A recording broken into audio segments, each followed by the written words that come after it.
Then Isaac called Jacob and blessed him, and charged him, "You shall not take a wife from the daughters of Canaan. Arise, go to Padan Aram, to the house of Bethuel, your mother's father, and take yourself a wife from there of the daughters of Laban, your mother's brother. May God Almighty bless you, and make you fruitful and multiply you, that you may be an assembly of peoples, and give you the blessing of Abraham, to you and your descendants with you, that you may inherit the land in which you are a stranger, which God gave to Abraham." So Isaac sent Jacob away, and he went to Padan Aram, to Laban, the son of Bethuel the Syrian, the brother of Rebekah, the mother of Jacob and Esau. Esau saw that Isaac had blessed Jacob, and sent him away to Padan Aram, to take himself a wife from there, and that as he blessed him, he gave him a charge, saying, "You shall not take a wife from the daughters of Canaan." And that Jacob had obeyed his father and his mother, and had gone to Padan Aram. Also Esau saw that the daughters of Canaan did not please his father Isaac. So Esau went to Ishmael, and took Mahalath, the daughter of Ishmael, Abraham's son, the sister of Nebajoth, to be his wife, in addition to the wives he had. Now Jacob went out from Beersheba, and went toward Haran. So he came to a certain place, and stayed there all night, because the sun had set. And he took one of the stones of that place, and put it at his head, and he lay down in that place to sleep. Then he dreamed, and behold, a ladder was set up on the earth, and its top reached to heaven, and there the angels of God were ascending and descending on it. And behold, the Lord stood above it. "I am the Lord God of Abraham your father, and the God of Isaac. The land on which you lie I will give to you and your descendants. Also your descendants shall be as the dust of the earth. You shall spread abroad to the west and the east, to the north and the south. And in you and in your seed all the families of the earth shall be blessed. Behold, I am with you, and will keep you wherever you go, and will bring you back to this land. For I will not leave you until I have done what I have spoken to you." Then Jacob awoke from his sleep, Surely the Lord is in this place, and I did not know it. and he was afraid. How awesome is this place! This is none other than the house of God, and this is the gate of heaven. Then Jacob rose early in the morning, and took the stone that he had put at his head, set it up as a pillar, and poured oil on top of it. And he called the name of that place Bethel, but the name of that city had been Luz previously. Then Jacob made a vow. If God will be with me, and keep me in this way that I am going, and give me bread to eat, and clothing to put on, so that I come back to my father's house in peace, then the Lord shall be my God, and this stone which I have set as a pillar shall be God's house. And of all that you give me, I will surely give a tenth to you.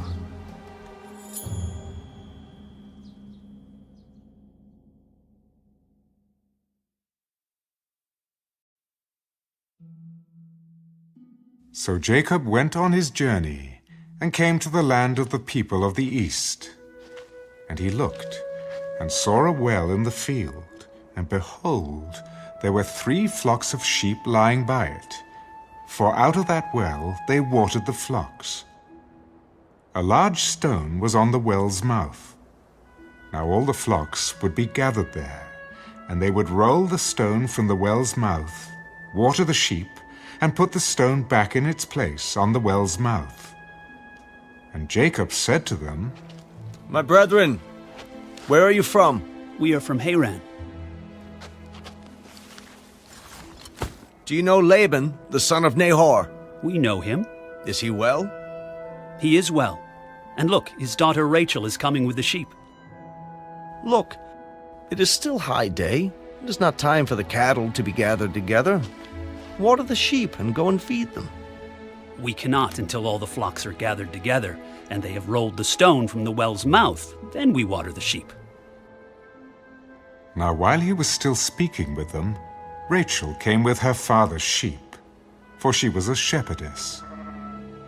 And it came to pass, when Jacob saw Rachel, the daughter of Laban, his mother's brother, and the sheep of Laban, his mother's brother, that Jacob went near and rolled the stone from the well's mouth, and watered the flock of Laban, his mother's brother. Then Jacob kissed Rachel, and lifted up his voice, and wept. And Jacob told Rachel that he was her father's relative, and that he was Rebekah's son. So she ran and told her father. Then it came to pass, when Laban heard the report about Jacob, his sister's son, that he ran to meet him, and embraced him and kissed him, and brought him to his house. So he told Laban all these things. And Laban said to him, Surely you are my bone and my flesh. And he stayed with him for a month. Then Laban said to Jacob, Because you are my relative, should you therefore serve me for nothing? Tell me, what should your wages be? Now Laban had 2 daughters. The name of the elder was Leah, and the name of the younger was Rachel. Leah's eyes were delicate, but Rachel was beautiful of form and appearance. Now Jacob loved Rachel, so he said, I will serve you 7 years for Rachel, your younger daughter. It is better that I give her to you than that I should give her to another man. Stay with me. So Jacob served 7 years for Rachel, and they seemed only a few days to him because of the love he had for her. Then Jacob said to Laban, Give me my wife, for my days are fulfilled, that I may go into her. And Laban gathered together all the men of the place and made a feast. Now it came to pass in the evening that he took Leah his daughter and brought her to Jacob, and he went into her. And Laban gave his maid Zilpah to his daughter Leah as a maid. So it came to pass in the morning that, behold, it was Leah. And he said to Laban, What is this you have done to me? Was it not for Rachel that I served you? Why then have you deceived me? It must not be done so in our country, to give the younger before the firstborn. Fulfill her week, and we will give you this one also for the service which you will serve with me still another 7 years. Then Jacob did so, and fulfilled her week. So he gave him his daughter Rachel as wife also. And Laban gave his maid Bilhah to his daughter Rachel as a maid. Then Jacob also went in to Rachel, and he also loved Rachel more than Leah. And he served with Laban still another 7 years. When the Lord saw that Leah was unloved, he opened her womb, but Rachel was barren.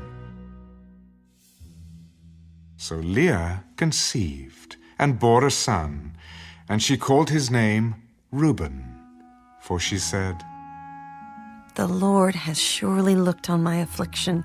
Now, therefore, my husband will love me. Then she conceived again and bore a son. Because the Lord has heard that I am unloved, he has therefore given me this son also. and she called his name Simeon. She conceived again and bore a son. Now this time my husband will become attached to me, because I have borne him 3 sons. Therefore his name was called Levi. And she conceived again and bore a son. Now I will praise the Lord. Therefore she called his name Judah. Then she stopped bearing.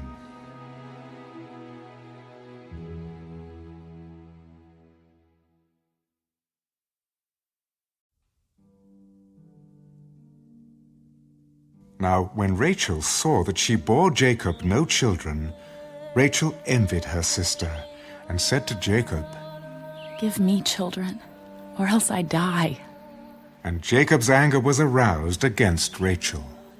Am I in the place of God, who has withheld from you the fruit of the womb? Here's my maid, Bilhah. Go into her, and she will bear a child on my knees, that I also may have children by her. Then she gave him Bilhah, her maid, as wife, and Jacob went into her. And Bilhah conceived, and bore Jacob a son.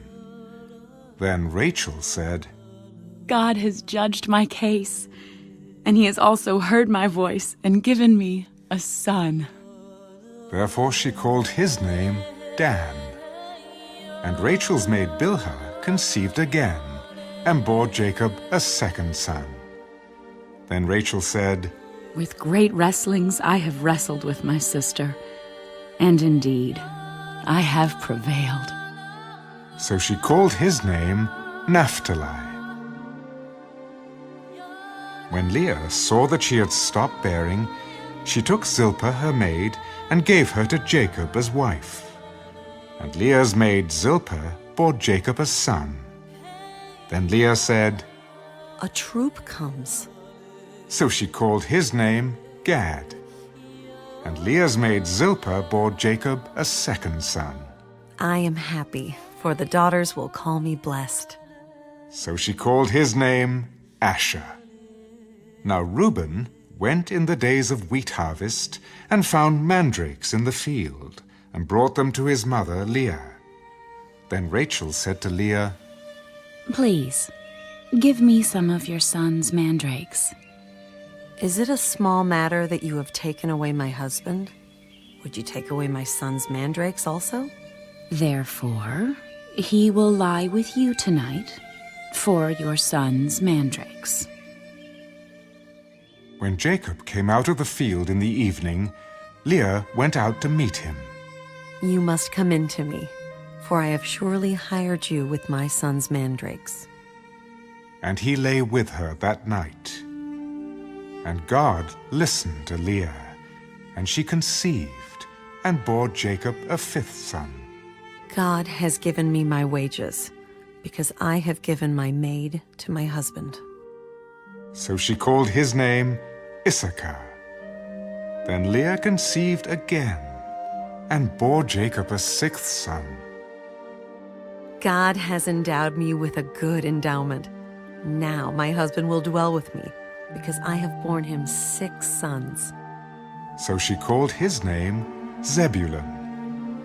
Afterward she bore a daughter, and called her name Dinah. Then God remembered Rachel, and God listened to her, and opened her womb. And she conceived, and bore a son.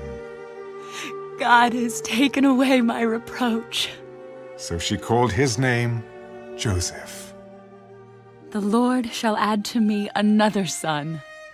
And it came to pass, when Rachel had borne Joseph, that Jacob said to Laban, Send me away, that I may go to my own place and to my country.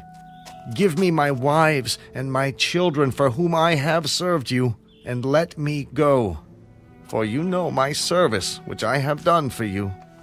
Please, stay, if I have found favor in your eyes. For I have learned by experience that the Lord has blessed me for your sake. Name me your wages, and I will give it. You know how I have served you and how your livestock has been with me.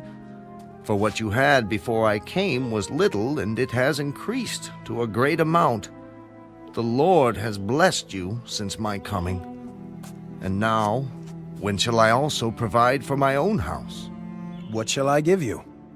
You shall not give me anything. If you will do this thing for me, I will again feed and keep your flocks.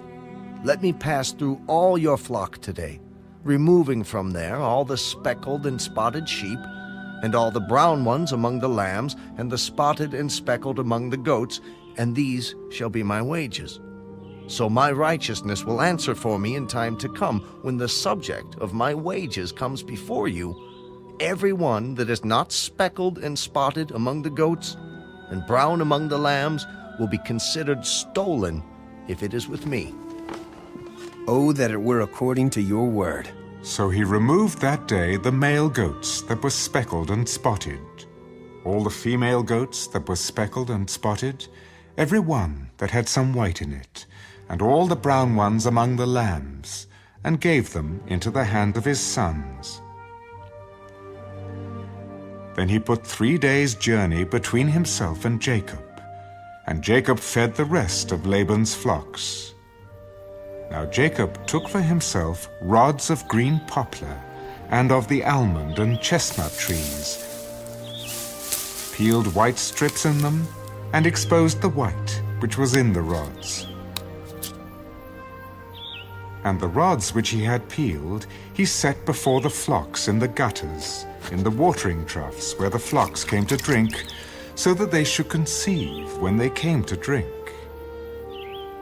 So the flocks conceived before the rods, and the flocks brought forth streaked, speckled, and spotted.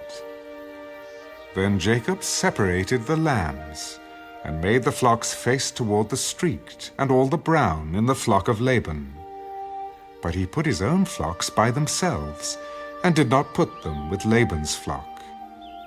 And it came to pass, whenever the stronger livestock conceived, that Jacob placed the rods before the eyes of the livestock in the gutters, that they might conceive among the rods. But when the flocks were feeble, he did not put them in. So the feebler were Laban's, and the stronger Jacob's. Thus the man became exceedingly prosperous, and had large flocks, female and male servants, and camels and donkeys.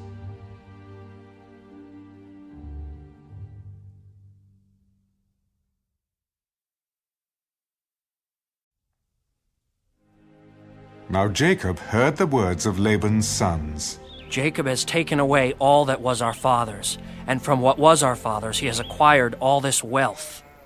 And Jacob saw the countenance of Laban, and indeed it was not favorable toward him as before. Then the Lord said to Jacob, Return to the land of your fathers and to your family, and I will be with you. So Jacob sent and called Rachel and Leah to the field, to his flock. I see your father's countenance, that it is not favorable toward me as before, but the God of my father has been with me. And you know that with all my might I have served your father, yet your father has deceived me and changed my wages 10 times. But God did not allow him to hurt me. If he said thus, the speckled shall be your wages, then all the flocks bore speckled. And if he said thus, the streaked shall be your wages, then all the flocks bore streaked. So God has taken away the livestock of your father and given them to me. And it happened at the time when the flocks conceived that I lifted my eyes and saw in a dream, and behold, the rams which leaped upon the flocks were streaked, speckled, and gray-spotted. Then the angel of God spoke to me in a dream, saying, Jacob. And I said, Here I am. And he said, Lift your eyes now and see, all the rams which leap on the flocks are streaked, speckled, and gray-spotted, for I have seen all that Laban is doing to you. I am the God of Bethel, where you anointed the pillar and where you made a vow to me. Now arise, get out of this land, and return to the land of your family." Then Rachel and Leah answered, Is there still any portion or inheritance for us in our father's house? Are we not considered strangers by him? For he has sold us and also completely consumed our money. For all these riches which God has taken from our father are really ours and our children's. Now then, whatever God has said to you, do it." Then Jacob rose and set his sons and his wives on camels. And he carried away all his livestock and all his possessions which he had gained, his acquired livestock which he had gained in Padan Aram, to go to his father Isaac in the land of Canaan. Now Laban had gone to shear his sheep, and Rachel had stolen the household idols that were her father's. And Jacob stole away, unknown to Laban the Syrian, in that he did not tell him that he intended to flee. So he fled with all that he had. He arose and crossed the river and headed toward the mountains of Gilead. And Laban was told on the third day that Jacob had fled. Then he took his brethren with him and pursued him for 7 days' journey. And he overtook him in the mountains of Gilead. But God had come to Laban the Syrian in a dream by night, and said to him, Be careful that you speak to Jacob neither good nor bad. So Laban overtook Jacob. Now Jacob had pitched his tent in the mountains, and Laban with his brethren pitched in the mountains of Gilead. And Laban said to Jacob, What have you done, that you have stolen away unknown to me, and carried away my daughters like captives taken with the sword? Why did you flee away secretly, and steal away from me and not tell me? For I might have sent you away with joy and songs, with timbrel and harp, and you did not allow me to kiss my sons and my daughters. Now you have done foolishly in so doing. It is in my power to do you harm. But the God of your father spoke to me last night, saying, Be careful that you speak to Jacob neither good nor bad. And now you have surely gone because you greatly long for your father's house. But why did you steal my gods? Because I was afraid, for I said, Perhaps you would take your daughters from me by force. With whomever you find your gods, do not let him live. In the presence of our brethren, identify what I have of yours and take it with you. For Jacob did not know that Rachel had stolen them. And Laban went into Jacob's tent, into Leah's tent, and into the 2 maids' tents. But he did not find them. Then he went out of Leah's tent and entered Rachel's tent. Now Rachel had taken the household idols, put them in the camel's saddle, and sat on them. And Laban searched all about the tent, but did not find them. And she said to her father, Let it not displease my lord, that I cannot rise before you, for the manner of women is with me. And he searched, but did not find the household idols. Then Jacob was angry and rebuked Laban. What is my trespass? What is my sin that you have so hotly pursued me? Although you have searched all my things, what part of your household things have you found? Set it here before my brethren and your brethren, that they may judge between us both. These 20 years I have been with you. Your ewes and your female goats have not miscarried their young, and I have not eaten the rams of your flock. That which was torn by beasts I did not bring to you, I bore the loss of it. You required it from my hand, whether stolen by day or stolen by night. There I was. In the day the drought consumed me, and the frost by night, and my sleep departed from my eyes. Thus I have been in your house 20 years. I served you 14 years for your 2 daughters and 6 years for your flock, and you have changed my wages 10 times. Unless the God of my father, the God of Abraham, and the fear of Isaac had been with me, surely now you would have sent me away empty-handed.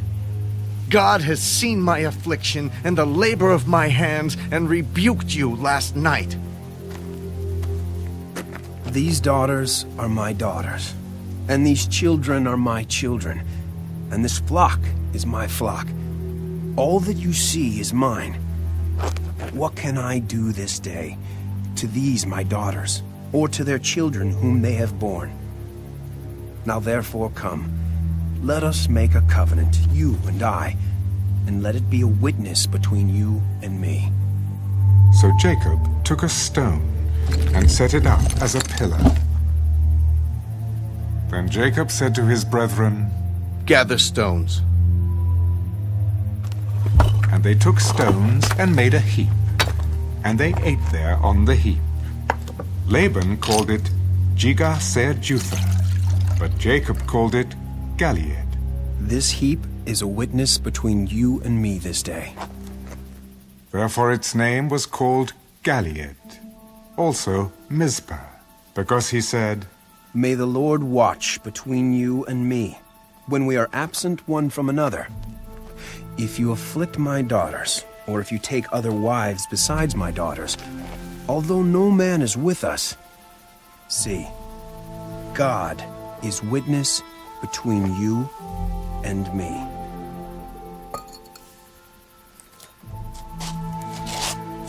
Here is this heap, and here is this pillar, which I have placed between you and me. This heap is a witness, and this pillar is a witness, that I will not pass beyond this heap to you, and you will not pass beyond this heap and this pillar to me for harm. The God of Abraham, the God of Nahor, and the God of their father judge between us. And Jacob swore by the fear of his father Isaac. Then Jacob offered a sacrifice on the mountain, and called his brethren to eat bread. And they ate bread and stayed all night on the mountain. And early in the morning Laban arose, and kissed his sons and daughters, and blessed them. Then Laban departed, and returned to his place.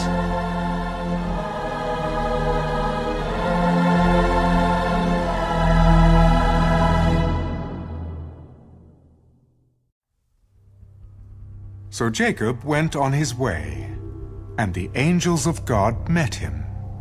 When Jacob saw them, he said, This is God's camp.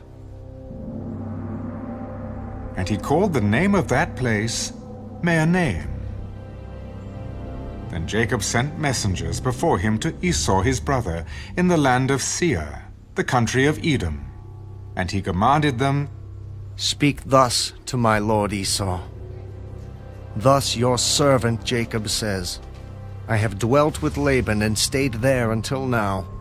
I have oxen, donkeys, flocks, and male and female servants, and I have sent to tell my lord, that I may find favor in your sight. Then the messengers returned to Jacob. We came to your brother Esau, and he also is coming to meet you, and 400 men are with him. So Jacob was greatly afraid and distressed, and he divided the people that were with him, and the flocks and herds and camels, into 2 companies.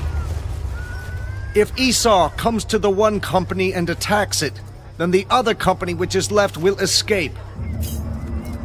O God of my father Abraham, and God of my father Isaac, the Lord who said to me, Return to your country and to your family, and I will deal well with you. I am not worthy of the least of all the mercies and of all the truth which you have shown your servant. For I crossed over this Jordan with my staff, and now I have become 2 companies. Deliver me, I pray, from the hand of my brother, from the hand of Esau, for I fear him, lest he come and attack me. The mother with the children, for you said, I will surely treat you well and make your descendants as the sand of the sea, which cannot be numbered for multitude. So he lodged there that same night, and took what came to his hand as a present for Esau his brother, 200 female goats and 20 male goats, 200 ewes and 20 rams, 30 milk camels with their colts, 40 cows and 10 bulls, 20 female donkeys and 10 foals.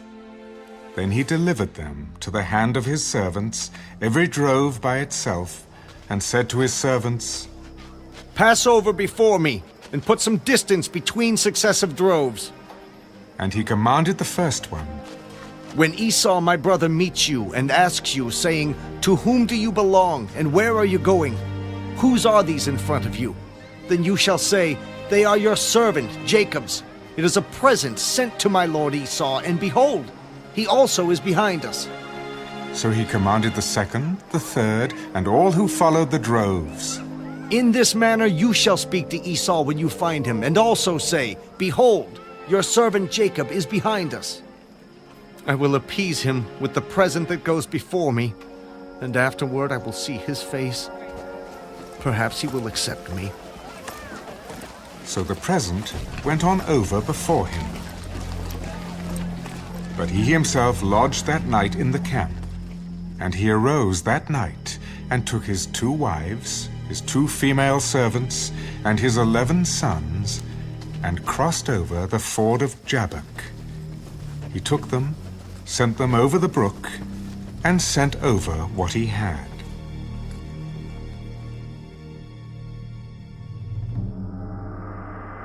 Then Jacob was left alone, and a man wrestled with him until the breaking of day. Now when he saw that he did not prevail against him, he touched the socket of his hip, and the socket of Jacob's hip was out of joint, as he wrestled with him. And he said, Let me go, for the day breaks. I will not let you go unless you bless me. What is your name? Jacob! Your name shall no longer be called Jacob, but Israel. For you have struggled with God and with men, and have prevailed. Tell me your name, I pray. Why is it that you ask about my name? And he blessed him there. So Jacob called the name of the place Peniel. For I have seen God face to face, and my life is preserved. Just as he crossed over Penuel, the sun rose on him, and he limped on his hip.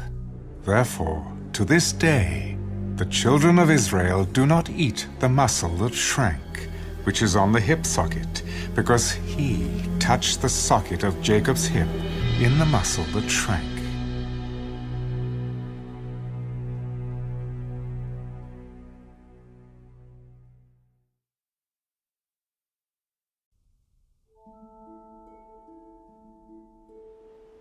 Now Jacob lifted his eyes and looked, and there Esau was coming, and with him were 400 men. So he divided the children among Leah, Rachel, and the 2 maidservants. And he put the maidservants and their children in front, Leah and her children behind, and Rachel and Joseph last. Then he crossed over before them, and bowed himself to the ground 7 times, until he came near to his brother.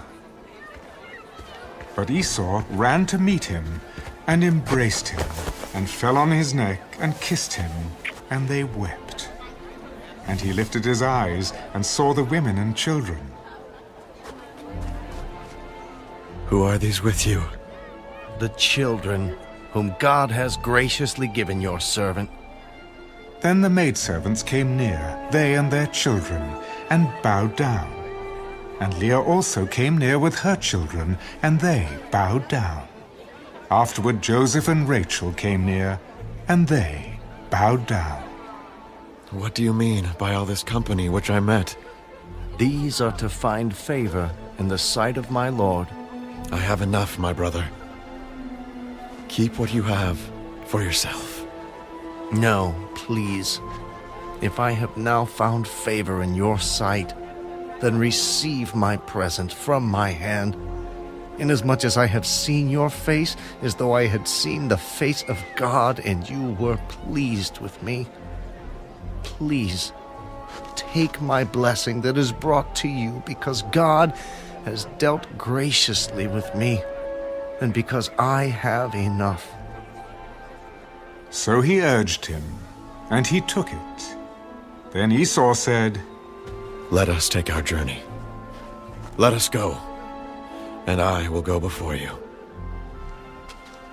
My Lord knows that the children are weak, and the flocks and herds which are nursing are with me. And if the men should drive them hard one day, all the flock will die. Please let my Lord go on ahead before his servant. I will lead on slowly, at a pace which the livestock that go before me and the children are able to endure, until I come to my Lord and see her. Now let me leave with you some of the people who are with me. What need is there? Let me find favor in the sight of my Lord. So Esau returned that day on his way to Seir. And Jacob journeyed to Succoth, built himself a house, and made booths for his livestock. Therefore the name of the place is called Succoth. Then Jacob came safely to the city of Shechem, which is in the land of Canaan, when he came from Padan Aram, and he pitched his tent before the city. And he bought the parcel of land where he had pitched his tent from the children of Hamor, Shechem's father, for 100 pieces of money. Then he erected an altar there, and called it El-Elohe Israel.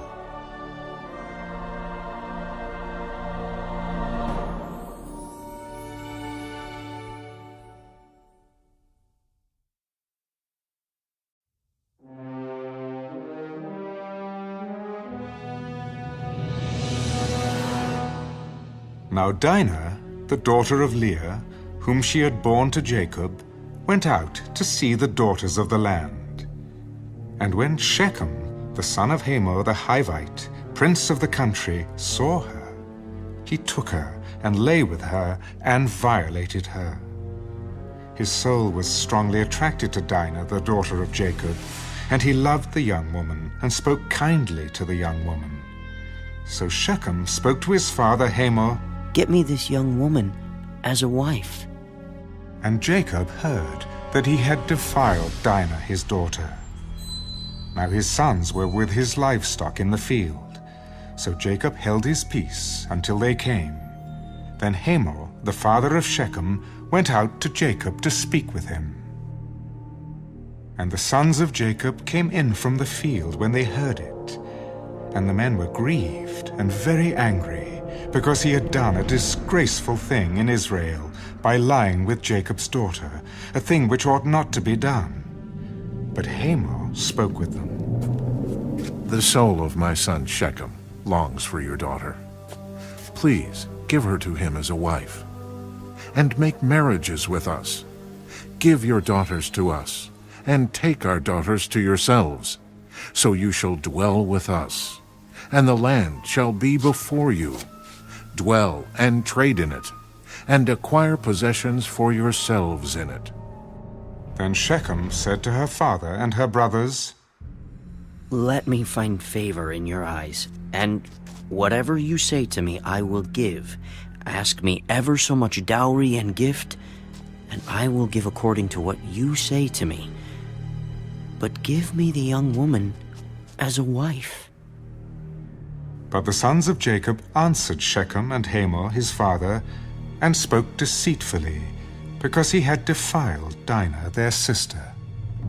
We cannot do this thing, to give our sister to one who is uncircumcised, for that would be a reproach to us. But on this condition we will consent to you.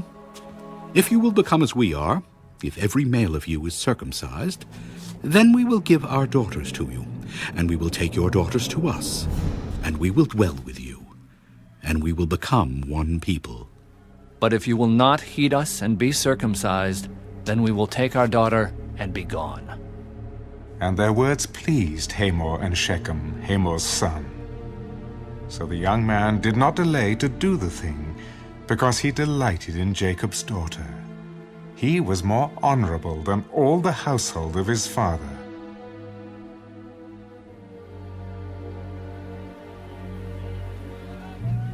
And Hamor and Shechem his son came to the gate of their city, and spoke with the men of their city.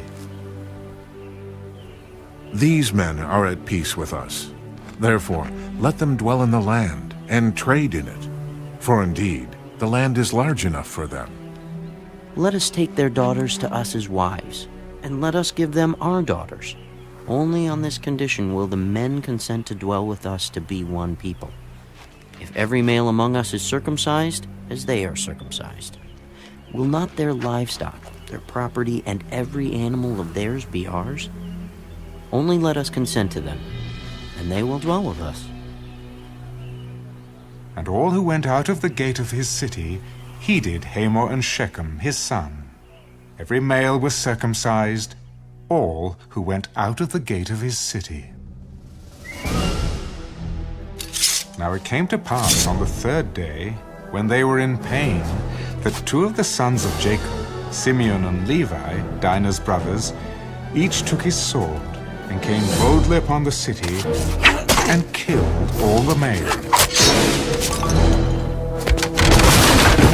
And they killed Hamor and Shechem his son with the edge of the sword, and took Dinah from Shechem's house, and went out.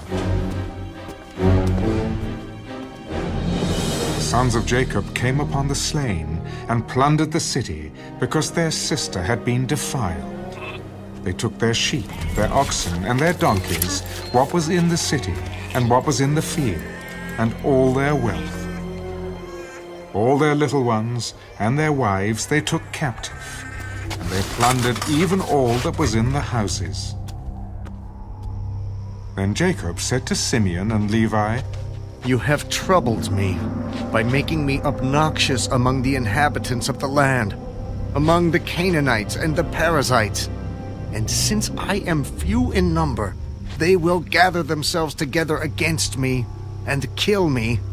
I shall be destroyed, my household and I." Should he treat our sister like a harlot?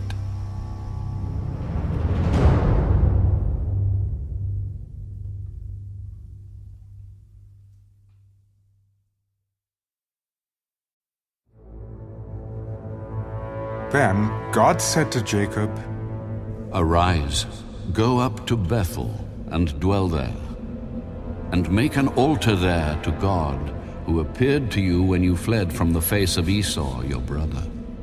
And Jacob said to his household and to all who were with him, "Put away the foreign gods that are among you. Purify yourselves and change your garments.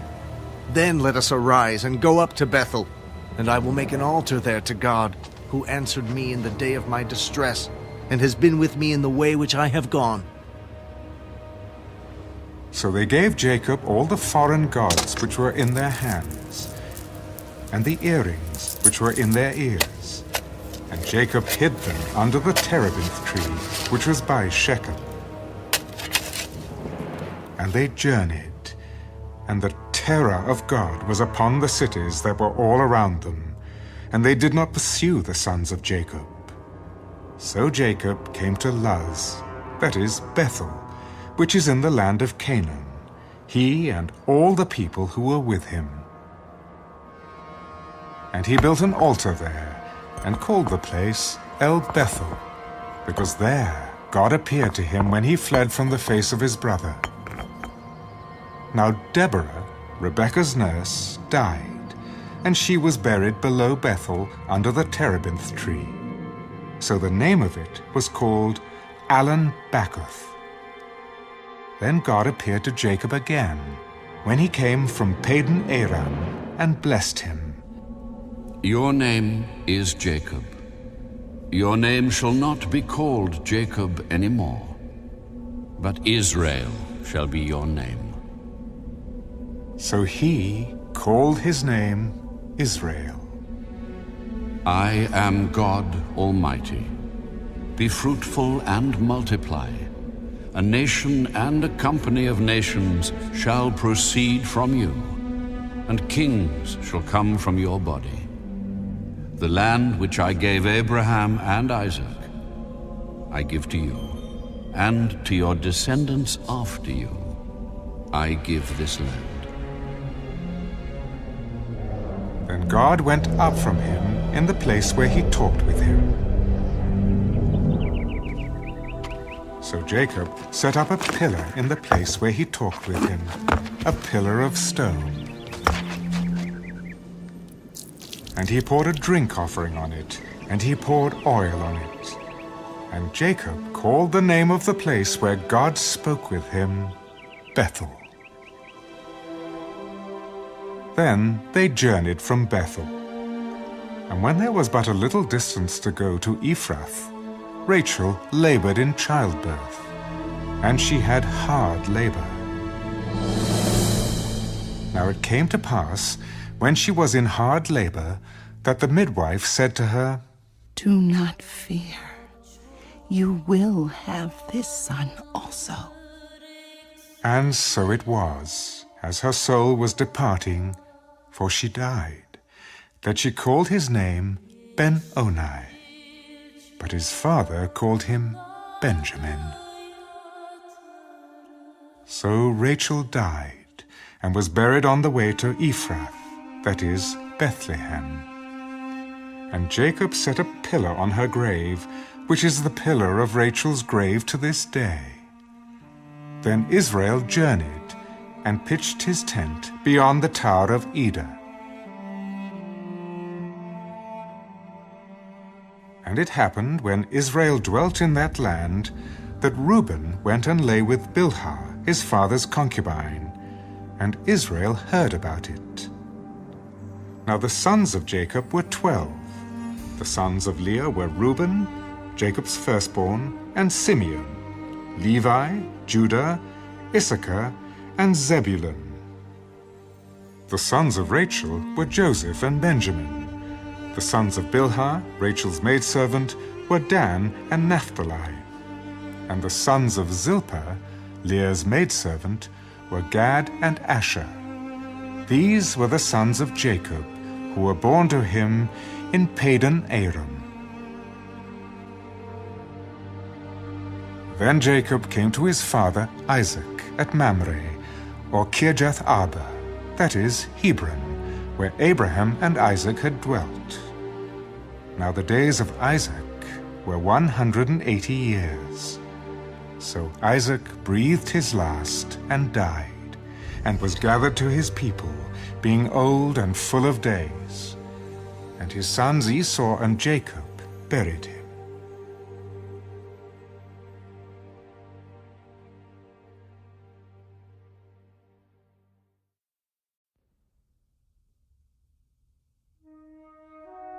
Now this is the genealogy of Esau, who is Edom.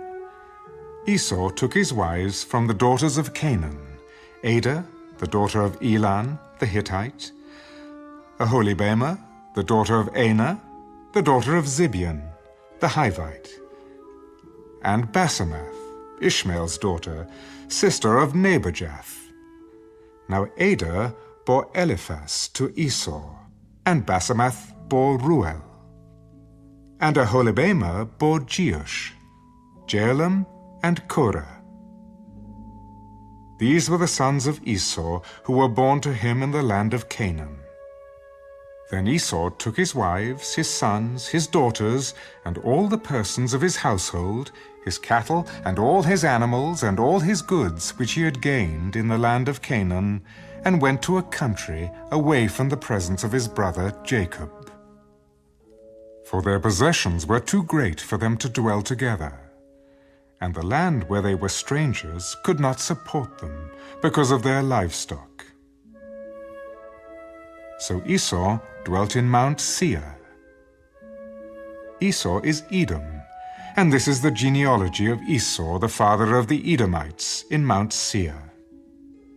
These were the names of Esau's sons: Eliphaz, the son of Adah, the wife of Esau, and Ruel, the son of Basemath, the wife of Esau.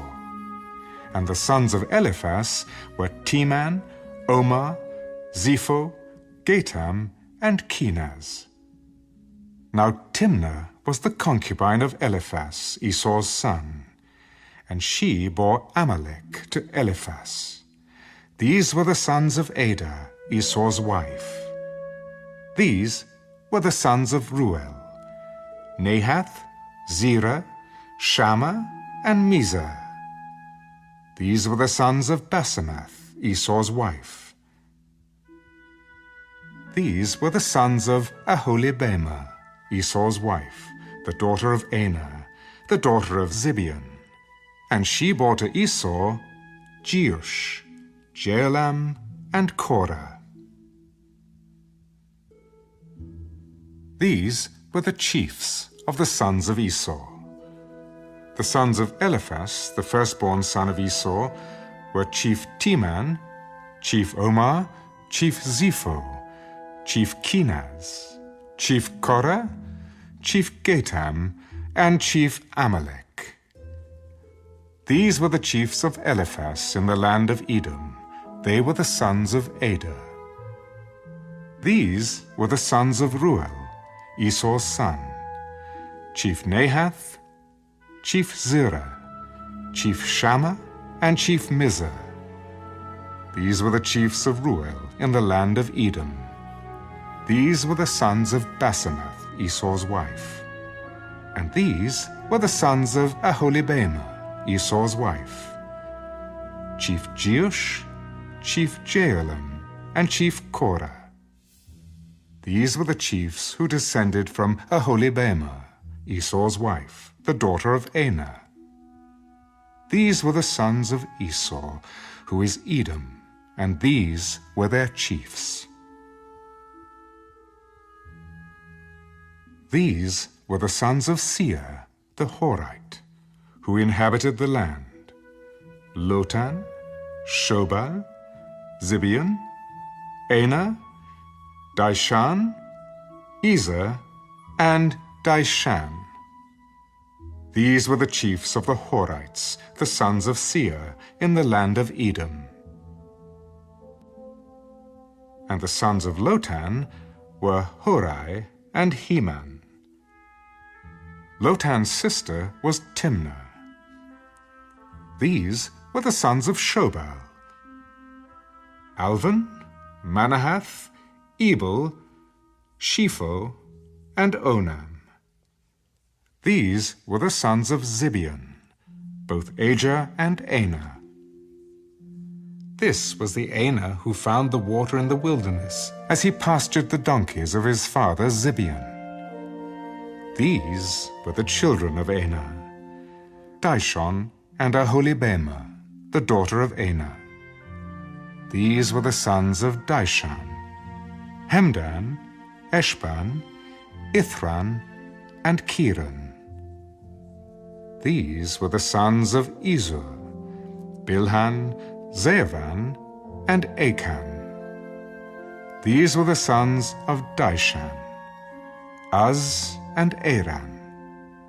These were the chiefs of the Horites: Chief Lotan, Chief Shobal, Chief Zibeon, Chief Anah, Chief Dishan, Chief Ezer, and Chief Dishan. These were the chiefs of the Horites, according to their chiefs in the land of Seir. Now these were the kings who reigned in the land of Edom, before any king reigned over the children of Israel. Bela, the son of Beor, reigned in Edom, and the name of his city was Dinhabah.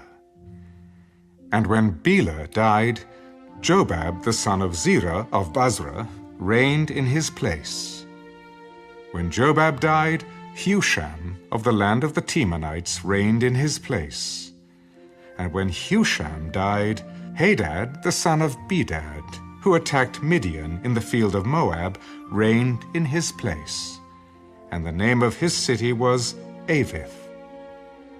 When Hadad died, Samlah of Masrekah reigned in his place. And when Samlah died, Saul of Rehoboth by the river reigned in his place.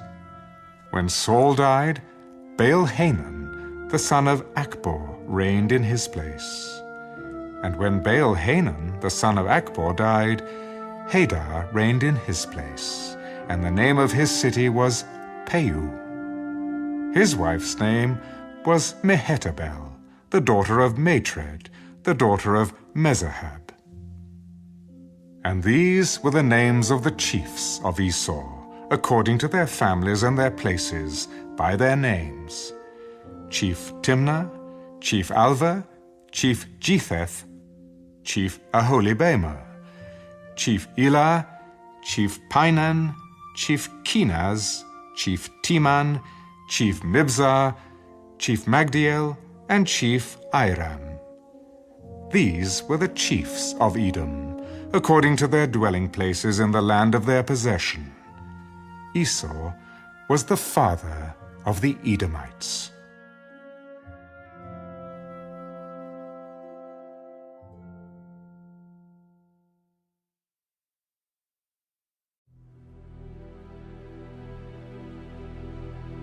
Now Jacob dwelt in the land where his father was a stranger, in the land of Canaan.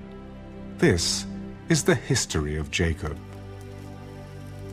Joseph, being 17 years old, was feeding the flock with his brothers, and the lad was with the sons of Bilhah and the sons of Zilpah, his father's wives. And Joseph brought a bad report of them to his father. Now Israel loved Joseph more than all his children, because he was the son of his old age. Also, he made him a tunic of many colors. But when his brothers saw that their father loved him more than all his brothers, they hated him and could not speak peaceably to him. Now Joseph had a dream, and he told it to his brothers, and they hated him even more. So he said to them, "Please, hear this dream which I have dreamed. There we were, binding sheaves in the field. Then, behold, my sheaf arose and also stood upright, and indeed your sheaves stood all around, and bowed down to my sheaf." And his brothers said to him, "Shall you indeed reign over us? Or shall you indeed have dominion over us?" So they hated him even more for his dreams and for his words. Then he dreamed still another dream, and told it to his brothers. "Look, I have dreamed another dream, and this time the sun, the moon, and the 11 stars bowed down to me." So he told it to his father and his brothers, and his father rebuked him. "What is this dream that you have dreamed? Shall your mother and I and your brothers indeed come to bow down to the earth before you?" And his brothers envied him, but his father kept the matter in mind. Then his brothers went to feed their father's flock in Shechem. And Israel said to Joseph, "Are not your brothers feeding the flock in Shechem? Come, I will send you to them." So he said to him, "Here I am." "Please go and see if it is well with your brothers and well with the flocks, and bring back word to me." So he sent him out of the valley of Hebron, and he went to Shechem. Now a certain man found him, and there he was, wandering in the field. "What are you seeking?" "I am seeking my brothers. Please, tell me where they are feeding their flocks."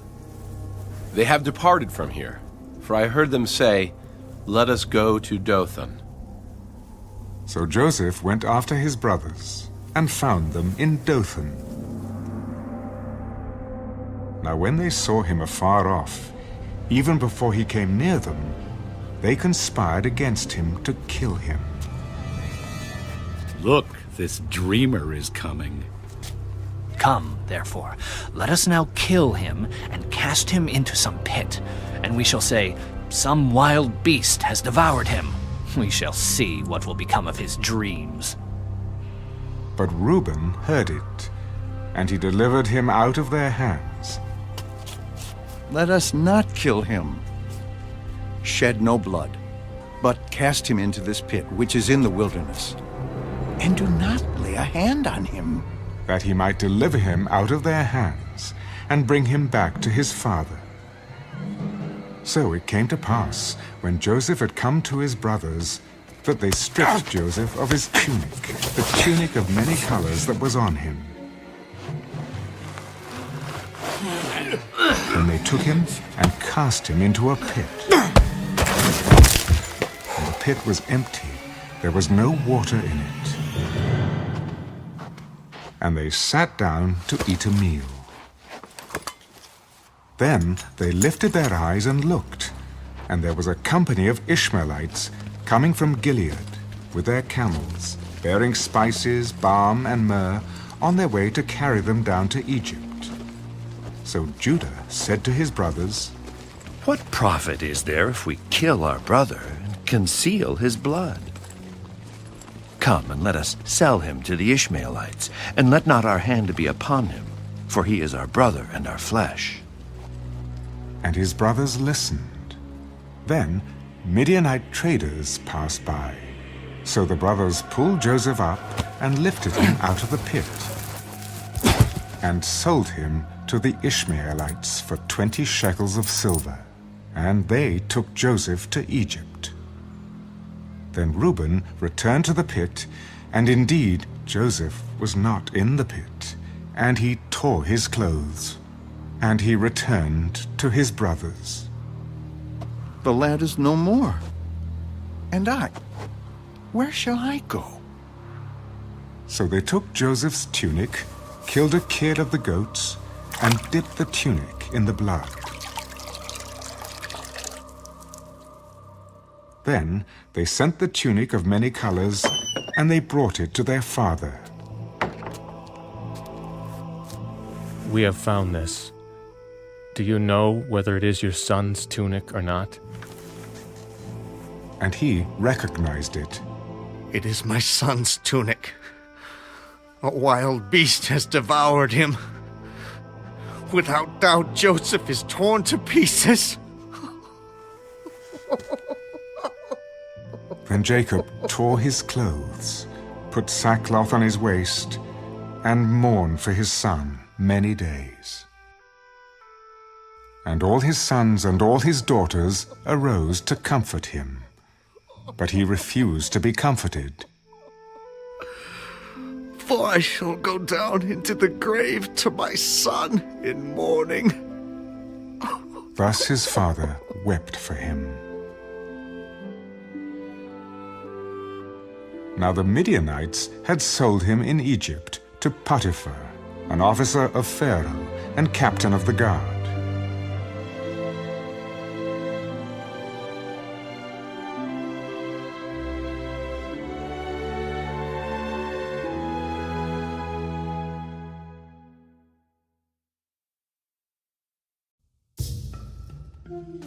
It came to pass at that time that Judah departed from his brothers and visited a certain Adullamite whose name was Hira. And Judah saw there a daughter of a certain Canaanite whose name was Shua. And he married her and went into her. So she conceived and bore a son, and he called his name She conceived again and bore a son, and she called his name Onan. And she conceived yet again, and bore a son, and called his name Shelah. He was at Chezib when she bore him. Then Judah took a wife for his firstborn, and her name was Tamar. But Judah's firstborn, was wicked in the sight of the Lord, and the Lord killed him. And Judah said to Onan, "Go in to your brother's wife and marry her, and raise up an heir to your brother."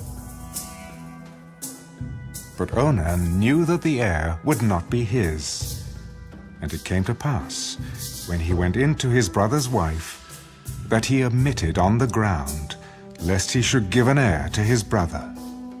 And the thing which he did displeased the Lord. Therefore he killed him also. Then Judah said to Tamar, his daughter-in-law, Remain a widow in your father's house till my son Shelah is grown, lest he also die like his brothers. And Tamar went and dwelt in her father's house. Now in the process of time, the daughter of Shua, Judah's wife, died. And Judah was comforted, and went up to his sheep shearers at Timnah, he and his friend Hira the Adullamite.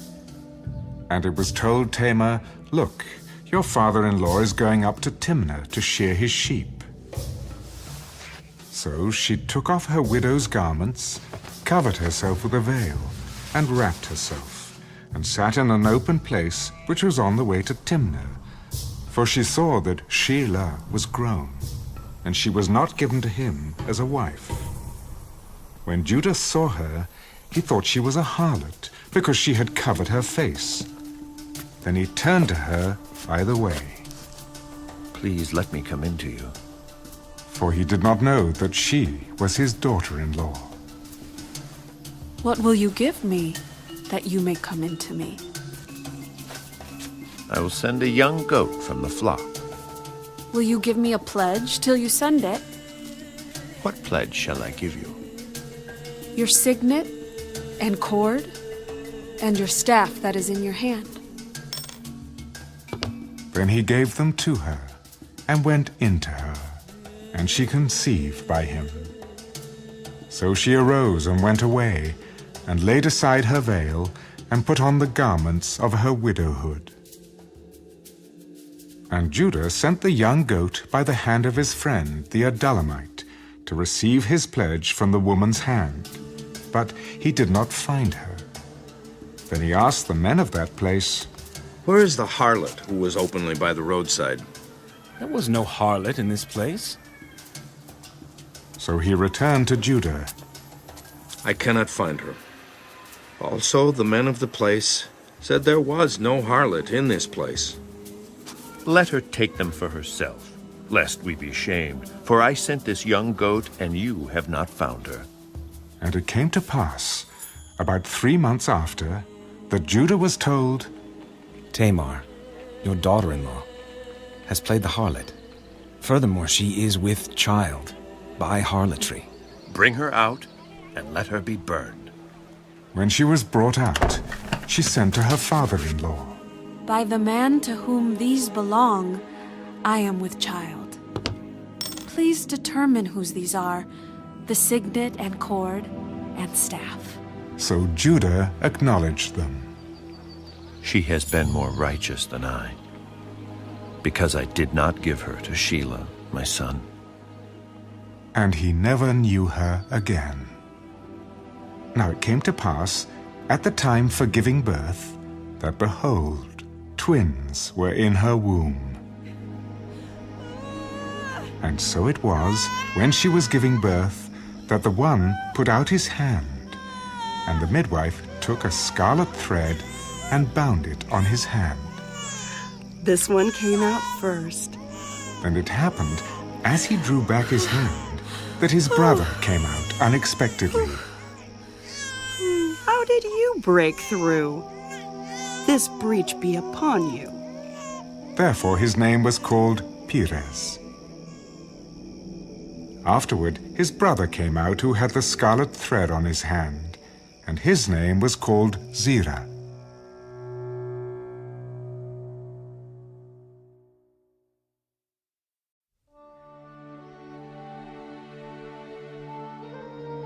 Now Joseph had been taken down to Egypt, and Potiphar, an officer of Pharaoh, captain of the guard, an Egyptian, bought him from the Ishmaelites who had taken him down there. The Lord was with Joseph, and he was a successful man, and he was in the house of his master, the Egyptian. And his master saw that the Lord was with him, and that the Lord made all he did to prosper in his hand. So Joseph found favor in his sight and served him. Then he made him overseer of his house, and all that he had he put under his authority. So it was, from the time that he made him an overseer of his house and all that he had, that the Lord blessed the Egyptian's house for Joseph's sake. And the blessing of the Lord was on all that he had in the house and in the field. Thus he left all that he had in Joseph's hand, and he did not know what he had except for the bread which he ate. Now Joseph was handsome in form and appearance. And it came to pass after these things that his master's wife cast longing eyes on Joseph. Lie with me. But he refused. Look, my master does not know what is with me in the house, and he has committed all that he has to my hand. There is no one greater in this house than I, nor has he kept back anything from me. But you, because you are his wife. How then can I do this great wickedness and sin against God? So it was, as she spoke to Joseph day by day, that he did not heed her, to lie with her or to be with her. But it happened about this time, when Joseph went into the house to do his work, and none of the men of the house was inside, that she caught him by his garment. Lie with me. But he left his garment in her hand, and fled and ran outside. And so it was, when she saw that he had left his garment in her hand and fled outside, that she called to the men of her house and spoke to them.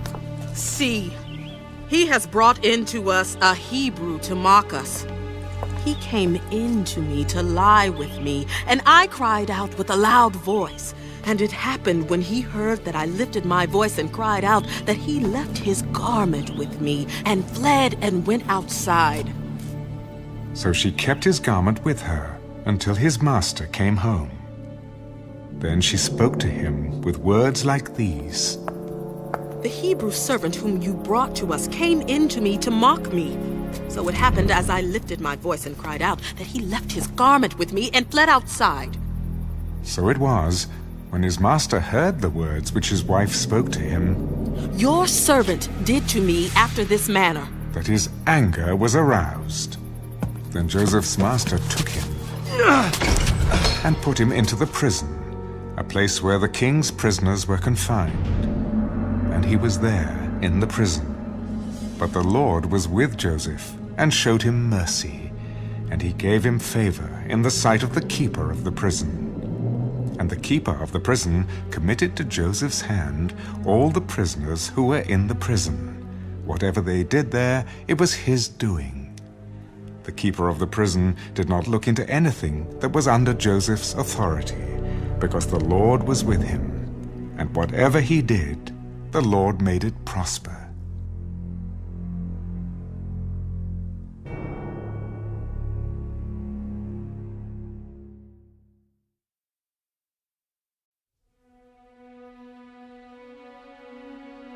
It came to pass after these things that the butler and the baker of the king of Egypt offended their lord, the king of Egypt.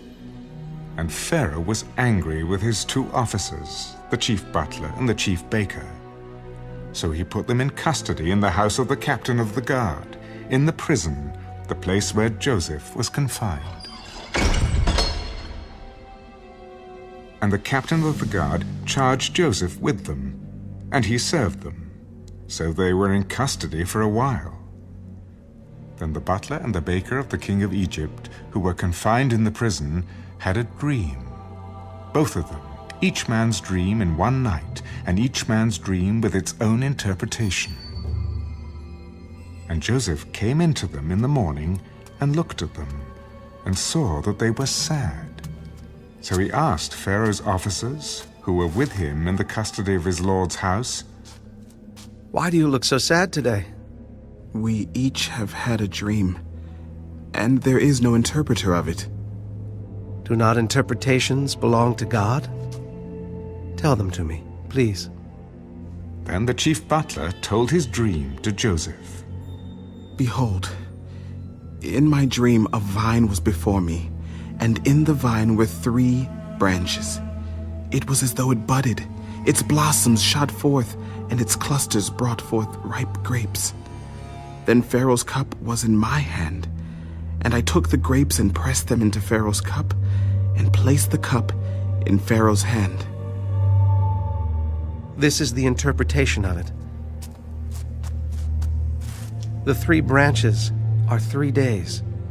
Now within 3 days, Pharaoh will lift up your head and restore you to your place, and you will put Pharaoh's cup in his hand according to the former manner when you were his butler. But remember me when it is well with you, and please show kindness to me. Make mention of me to Pharaoh, and get me out of this house. For indeed I was stolen away from the land of the Hebrews, and also I have done nothing here that they should put me into the dungeon. When the chief baker saw that the interpretation was good, he said to Joseph, I also was in my dream, and there were 3 white baskets on my head. In the uppermost basket were all kinds of baked goods for Pharaoh, and the birds ate them out of the basket on my head. This is the interpretation of it. The 3 baskets are 3 days. Within 3 days, Pharaoh will lift off your head from you and hang you on a tree, and the birds will eat your flesh from you. Now it came to pass on the 3rd day, which was Pharaoh's birthday, that he made a feast for all his servants. And he lifted up the head of the chief butler and of the chief baker among his servants.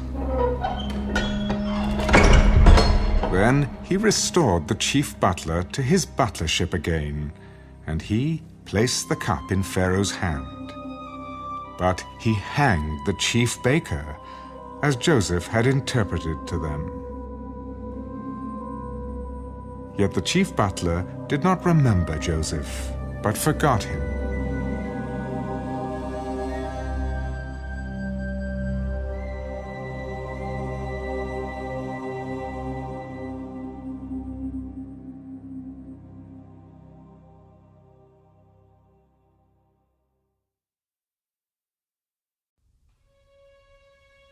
Then it came to pass, at the end of 2 full years, that Pharaoh had a dream.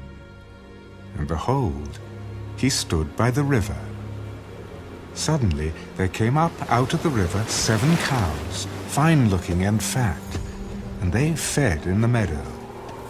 Then behold, 7 other cows came up after them out of the river, ugly and gaunt, and stood by the other cows on the bank of the river. And the ugly and gaunt cows ate up the 7 fine-looking and fat cows.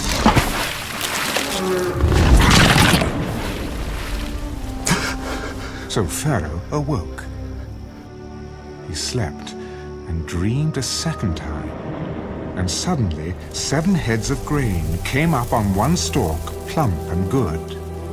Then behold, 7 thin heads, blighted by the east wind, sprang up after them. And the 7 thin heads devoured the 7 plump and full heads. So Pharaoh awoke, and indeed it was a dream.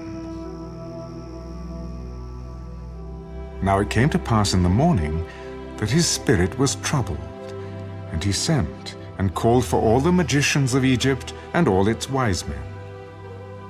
And Pharaoh told them his dreams, but there was no one who could interpret them for Pharaoh. Then the chief butler spoke to Pharaoh. I remember my faults this day. When Pharaoh was angry with his servants and put me in custody in the house of the captain of the guard, both me and the chief baker, we each had a dream in one night, he and I. Each of us dreamed according to the interpretation of his own dream. Now there was a young Hebrew man with us there, a servant of the captain of the guard. And we told him, and he interpreted our dreams for us. To each man he interpreted according to his own dream. And it came to pass, just as he interpreted for us, So it happened. He restored me to my office, and he hanged him. Then Pharaoh sent and called Joseph, and they brought him quickly out of the dungeon. And he shaved, changed his clothing, and came to Pharaoh. And Pharaoh said to Joseph, I have had a dream, and there is no one who can interpret it. But I have heard it said of you that you can understand a dream, to interpret it.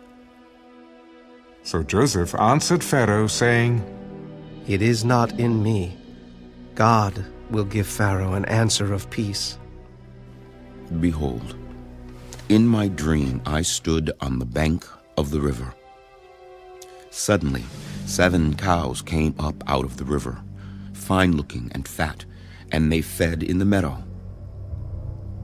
Then behold, 7 other cows came up after them, poor and very ugly and gaunt, such ugliness as I have never seen in all the land of Egypt.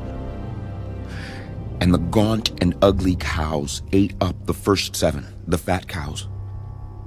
When they had eaten them up, no one would have known that they had eaten them, for they were just as ugly as at the beginning. So I awoke. Also I saw in my dream, and suddenly 7 heads came up on one stalk, full and good. Then, behold, 7 heads, withered, thin, and blighted by the east wind, sprang up after them. And the thin heads devoured the 7 good heads. So I told this to the magicians, but there was no one who could explain it to me. The dreams of Pharaoh are one. God has shown Pharaoh what he is about to do. The 7 good cows are 7 years, and the 7 good heads are 7 years. The dreams are one. And the 7 thin and ugly cows which came up after them are 7 years, and the 7 empty heads blighted by the east wind are 7 years of famine. This is the thing which I have spoken to Pharaoh. God has shown Pharaoh what he is about to do. Indeed, 7 years of great plenty will come throughout all the land of Egypt. But after them, 7 years of famine will arise, and all the plenty will be forgotten in the land of Egypt, and the famine will deplete the land. So the plenty will not be known in the land because of the famine following, for it will be very severe. And the dream was repeated to Pharaoh twice, because the thing is established by God, and God will shortly bring it to pass. Now, therefore, let Pharaoh select a discerning and wise man, and set him over the land of Egypt. Let Pharaoh do this, and let him appoint officers over the land to collect 1/5 of the produce of the land of Egypt in the 7 plentiful years. And let them gather all the food of those good years that are coming, and store up grain under the authority of Pharaoh, and let them keep food in the cities. Then that food shall be as a reserve for the land for the 7 years of famine, which shall be in the land of Egypt, that the land may not perish during the famine. So the advice was good in the eyes of Pharaoh and in the eyes of all his servants.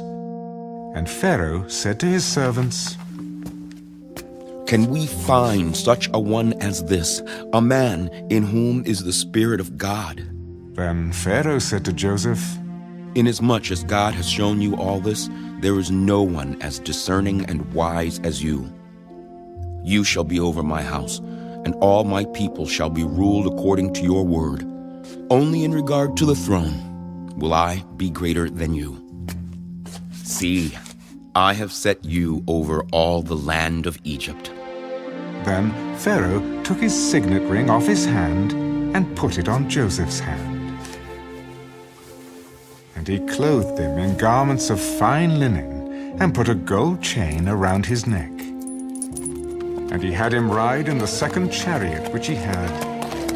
And they cried out before him, Bow the knee! So he set him over all the land of Egypt. Pharaoh also said to Joseph, I am Pharaoh, and without your consent no man may lift his hand or foot in all the land of Egypt. And Pharaoh called Joseph's name Zaphnath-Paaneah, and he gave him as a wife Asenath, the daughter of Potiphera, priest of On. So Joseph went out over all the land of Egypt. Joseph was 30 years old when he stood before Pharaoh, king of Egypt. And Joseph went out from the presence of Pharaoh and went throughout all the land of Egypt. Now, in the 7 plentiful years, the ground brought forth abundantly. So he gathered up all the food of the 7 years which were in the land of Egypt, and laid up the food in the cities. He laid up in every city the food of the fields which surrounded them.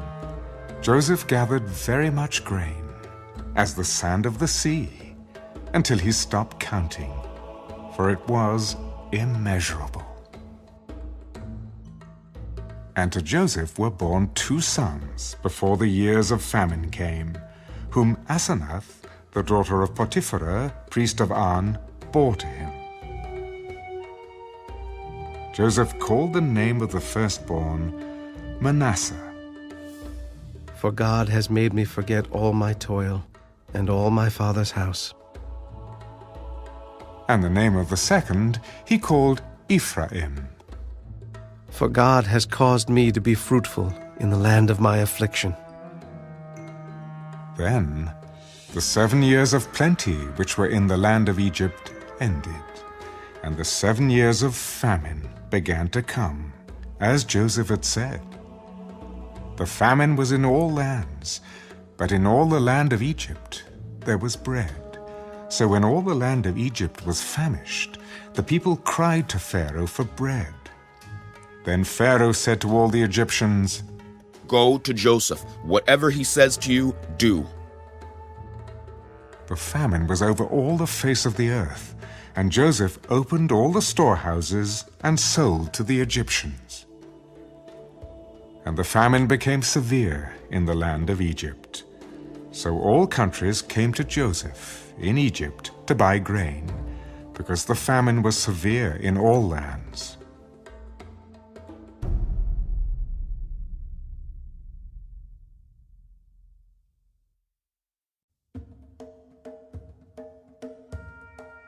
When Jacob saw that there was grain in Egypt, Jacob said to his sons, "Why do you look at one another? Indeed, I have heard that there is grain in Egypt. Go down to that place and buy for us there, that we may live and not die." So Joseph's 10 brothers went down to buy grain in Egypt. But Jacob did not send Joseph's brother, Benjamin, with his brothers, lest some calamity befall him. And the sons of Israel went to buy grain among those who journeyed, for the famine was in the land of Canaan.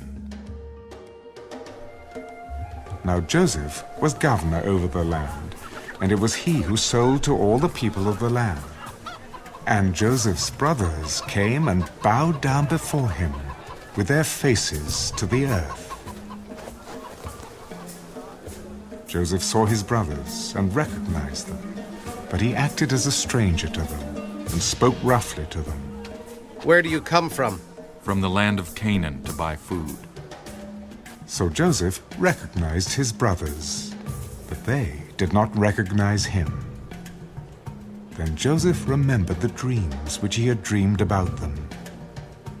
"You are spies. You have come to see the nakedness of the land." "No, my lord, but your servants have come to buy food." "We are all one man's sons. We are honest men. Your servants are not spies." "No, but you have come to see the nakedness of the land." "Your servants are 12 brothers, the sons of one man in the land of Canaan. And in fact, the youngest is with our father today, and one is no more." "It is as I spoke to you, saying you are spies. In this manner you shall be tested.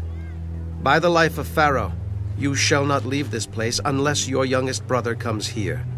Send one of you, and let him bring your brother, and you shall be kept in prison, that your words may be tested to see whether there is any truth in you. Or else, by the life of Pharaoh, surely you are spies." So he put them all together in prison 3 days. Then Joseph said to them the 3rd day,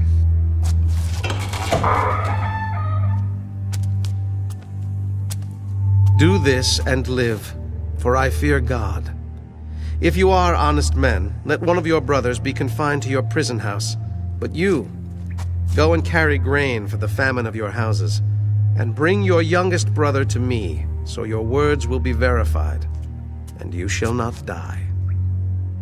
And they did so. Then they said to one another, "We are truly guilty concerning our brother, for we saw the anguish of his soul when he pleaded with us, and we would not hear. Therefore, this distress has come upon us." And Reuben answered them, "Did I not speak to you, saying, 'Do not sin against the boy,' and you would not listen? Therefore, behold, his blood is now required of us." But they did not know that Joseph understood them, for he spoke to them through an interpreter. And he turned himself away from them and wept. Then he returned to them again and talked with them. And he took Simeon from them and bound him before their eyes. Then Joseph gave a command to fill their sacks with grain, to restore every man's money to his sack, and to give them provisions for the journey. Thus he did for them. So they loaded their donkeys with the grain and departed from there.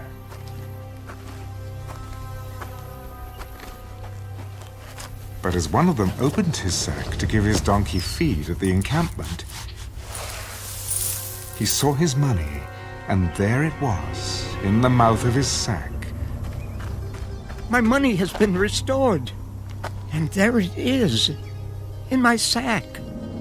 Then their hearts failed them, and they were afraid, saying to one another, "What is this that God has done to us?"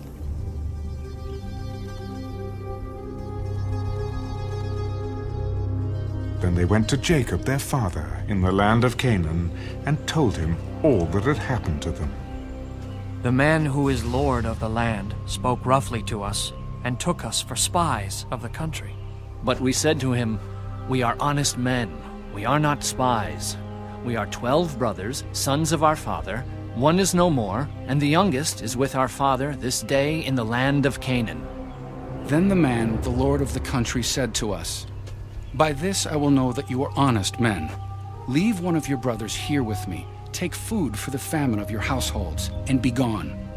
And bring your youngest brother to me, so I shall know that you are not spies, but that you are honest men. I will grant your brother to you, and you may trade in the land." Then it happened as they emptied their sacks, that surprisingly, each man's bundle of money was in his sack. And when they and their father saw the bundles of money, they were afraid. And Jacob their father said to them, "You have bereaved me.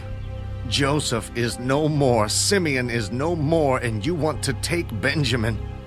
All these things are against me." Then Reuben spoke to his father. "Kill my 2 sons if I do not bring him back to you. Put him in my hands, and I will bring him back to you." "My son shall not go down with you, for his brother is dead, and he is left alone. If any calamity should befall him along the way in which you go, then you would bring down my gray hair with sorrow to the grave."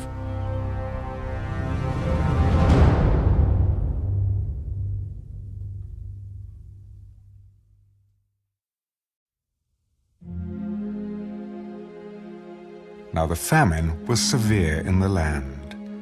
And it came to pass, when they had eaten up the grain which they had brought from Egypt, that their father said to them, "Go back, buy us a little food." But Judah spoke to him, "The man solemnly warned us, saying, 'You shall not see my face, unless your brother is with you.' If you send our brother with us, we will go down and buy you food. But if you will not send him, we will not go down. For the man said to us, You shall not see my face unless your brother is with you. Why did you deal so wrongfully with me as to tell the man whether you had still another brother? The man asked us pointedly about ourselves and our family, saying, Is your father still alive? Have you another brother? And we told him according to these words. Could we possibly have known that he would say, Bring your brother down? Then Judah said to Israel his father, Send the lad with me, and we will arise and go, that we may live and not die. Both we and you, and also our little ones. I myself will be surety for him. From my hand you shall require him. If I do not bring him back to you and set him before you, then let me bear the blame forever.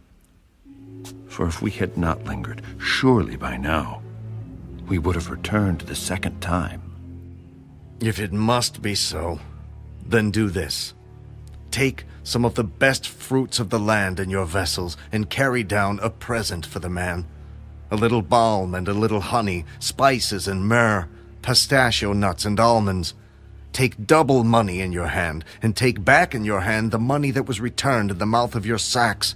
Perhaps it was an oversight. Take your brother also, and arise, go back to the man. And may God Almighty give you mercy before the man, that he may release your other brother and Benjamin. If I am bereaved, I am bereaved. So the men took that present and Benjamin, and they took double money in their hand, and arose and went down to Egypt, and they stood before Joseph. When Joseph saw Benjamin with them, he said to the steward of his house, Take these men to my home, and slaughter an animal and make ready, for these men will dine with me at noon. Then the man did as Joseph ordered, and the man brought the men into Joseph's house. Now the men were afraid, because they were brought into Joseph's house. It is because of the money, which was returned in our sacks the first time, that we are brought in, so that he may make a case against us and seize us, to take us as slaves with our donkeys. When they drew near to the steward of Joseph's house, they talked with him at the door of the house. Oh, sir, we indeed came down the first time to buy food, but it happened when we came to the encampment that we opened our sacks, and there each man's money was in the mouth of his sack, our money in full weight. So we have brought it back in our hand. And we have brought down other money in our hands to buy food. We do not know who put our money in our sacks. Peace be with you. Do not be afraid. Your God and the God of your father has given you treasure in your sacks. I had your money. Then he brought Simeon out to them. So the man brought the men into Joseph's house and gave them water, and they washed their feet, and he gave their donkeys feed. Then they made the present ready for Joseph's coming at noon, for they heard that they would eat bread there. And when Joseph came home, they brought him the present, which was in their hand, into the house, and bowed down before him to the earth. Then he asked them about their well-being. Is your father well? The old man of whom you spoke? Is he still alive? Your servant, our father, is in good health. He is still alive. And they bowed their heads down and prostrated themselves. Then he lifted his eyes and saw his brother Benjamin, his mother's son. Is this your younger brother of whom you spoke to me? God be gracious to you, my son. Now his heart yearned for his brother. So Joseph made haste and sought somewhere to weep. And he went into his chamber and wept there. Then he washed his face and came out, and he restrained himself. Serve the bread. So they set him a place by himself, and them by themselves, and the Egyptians who ate with him by themselves, because the Egyptians could not eat food with the Hebrews, for that is an abomination to the Egyptians.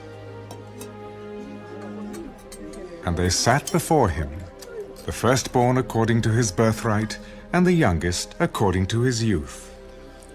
And the men looked in astonishment at one another. Then he took servings to them from before him. But Benjamin's serving was 5 times as much as any of theirs. So they drank and were merry with him.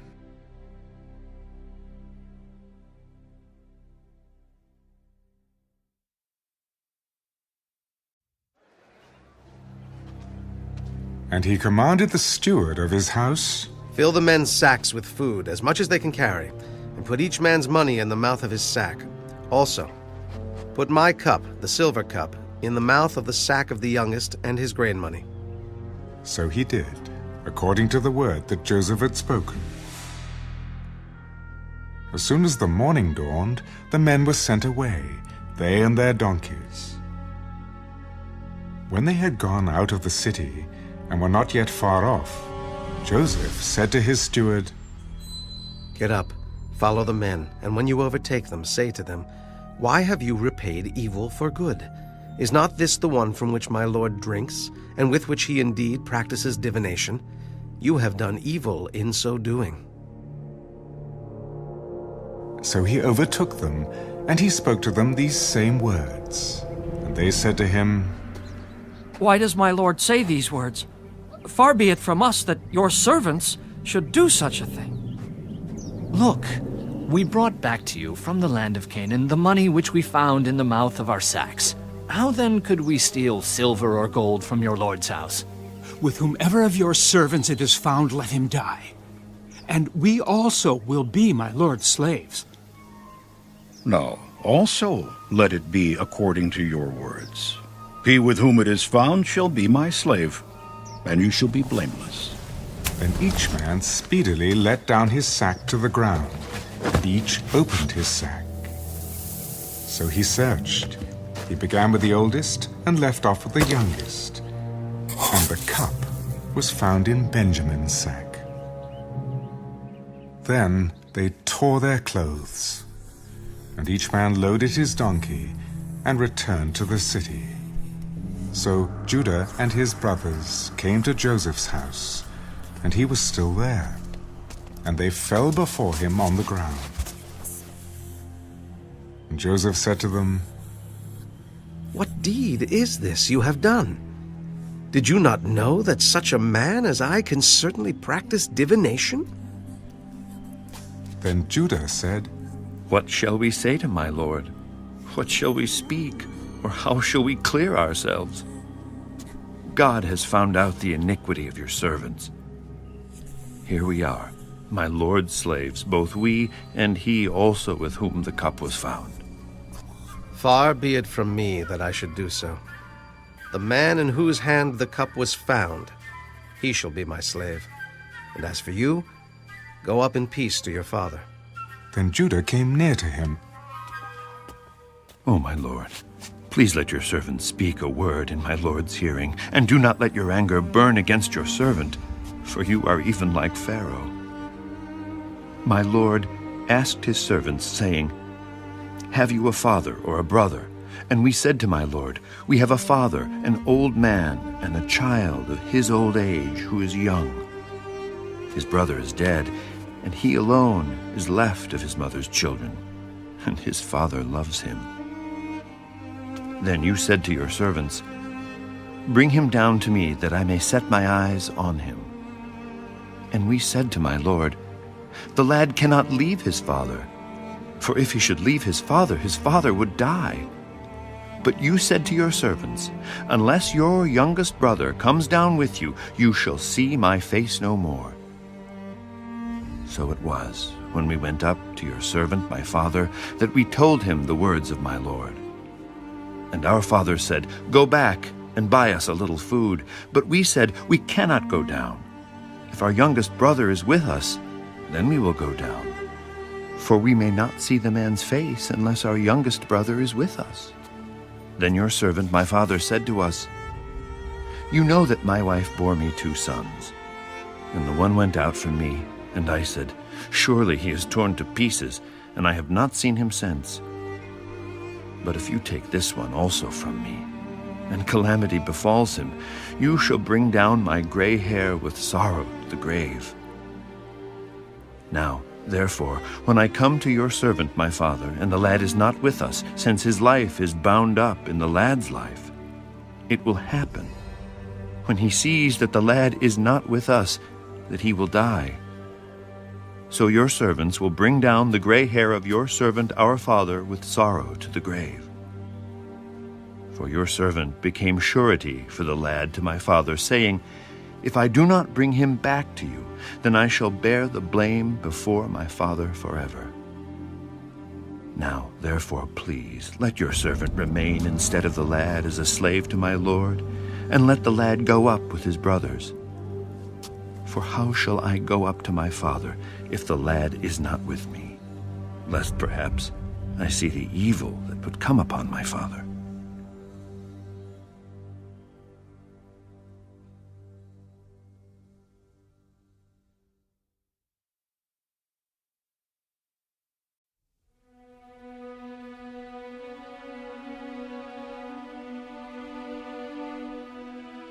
Then Joseph could not restrain himself before all those who stood by him. Make everyone go out from me. So no one stood with him while Joseph made himself known to his brothers. And he wept aloud, and the Egyptians and the house of Pharaoh heard it. Then Joseph said to his brothers, I am Joseph. Does my father still live? But his brothers could not answer him, for they were dismayed in his presence. Please, come near to me. So they came near. I am Joseph, your brother, whom you sold into Egypt. But now do not therefore be grieved or angry with yourselves because you sold me here. For God sent me before you to preserve life. For these 2 years the famine has been in the land, and there are still 5 years in which there will be neither plowing nor harvesting. And God sent me before you to preserve a posterity for you in the earth, and to save your lives by a great deliverance. So now, it was not you who sent me here, but God.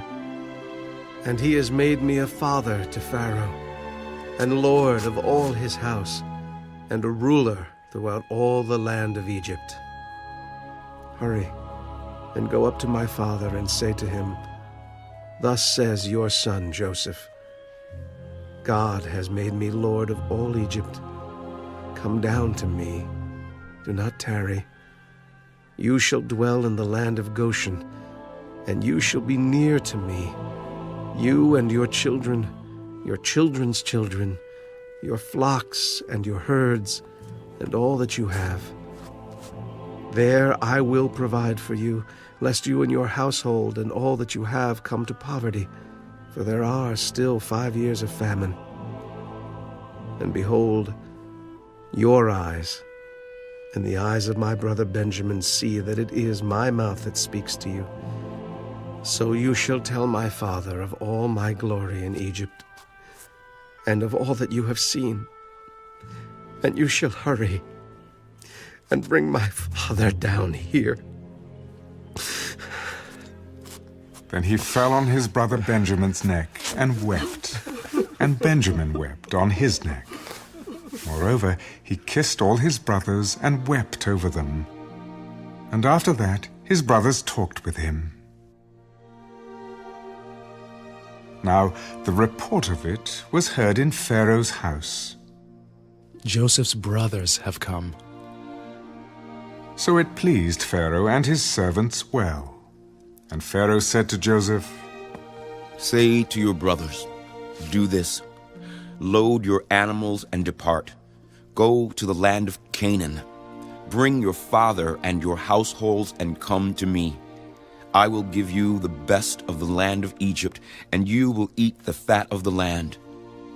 Now you are commanded, do this. Take carts out of the land of Egypt for your little ones and your wives. Bring your father and come.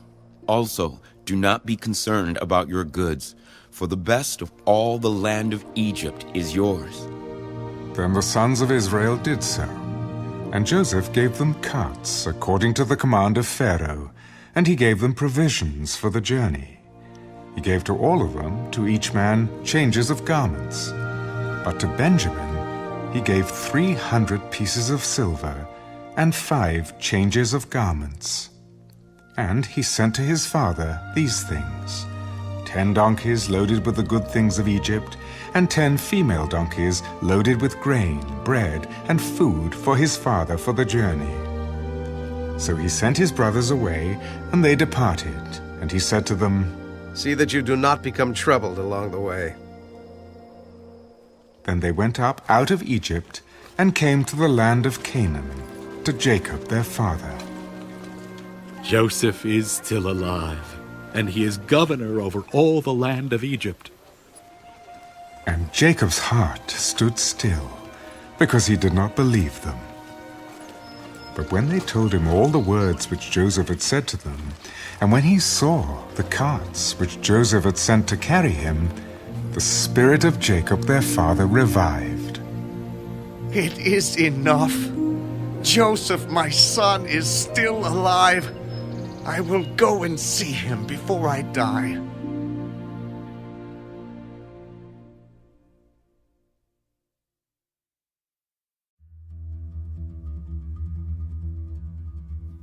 So Israel took his journey with all that he had, and came to Beersheba, and offered sacrifices to the God of his father Isaac. Then God spoke to Israel in the visions of the night. Jacob, Jacob. Here I am. I am God, the God of your father. Do not fear to go down to Egypt, for I will make of you a great nation there. I will go down with you to Egypt, and I will also surely bring you up again. And Joseph will put his hand on your eyes. Then Jacob arose from Beersheba, and the sons of Israel carried their father Jacob, their little ones, and their wives in the carts which Pharaoh had sent to carry him. So they took their livestock and their goods, which they had acquired in the land of Canaan, and went to Egypt, Jacob and all his descendants with him, his sons and his sons' sons, his daughters and his sons' daughters, and all his descendants he brought with him to Egypt. Now these were the names of the children of Israel, Jacob and his sons, who went to Egypt. Reuben was Jacob's firstborn. The sons of Reuben were Hanok, Palu, Hezron, and Carmi. The sons of Simeon were Jemuel, Jamin, Ohad, Jachin, Zohar, and Shaul, the son of a Canaanite woman. The sons of Levi were Gershon, Kohath, and Merari. The sons of Judah were Onan, Shelah, Perez, and Zerah. But and Onan died in the land of Canaan. The sons of Perez were Hezron and Hamul. The sons of Issachar were Tola, Puvah, Job, and Shimron. The sons of Zebulun were Sered, Elan, and Jaleel. These were the sons of Leah, whom she bore to Jacob in Padan Aram, with his daughter Dinah. All the persons, his sons and his daughters, were 33. The sons of Gad were Ziphian, Haggai, Shunai, Esban, Eri, Arodi, and Areli. The sons of Asher were Jimnah, Ishua, Isui, Beriah, and Serah, their sister. And the sons of Beriah were Heber and Malchiel.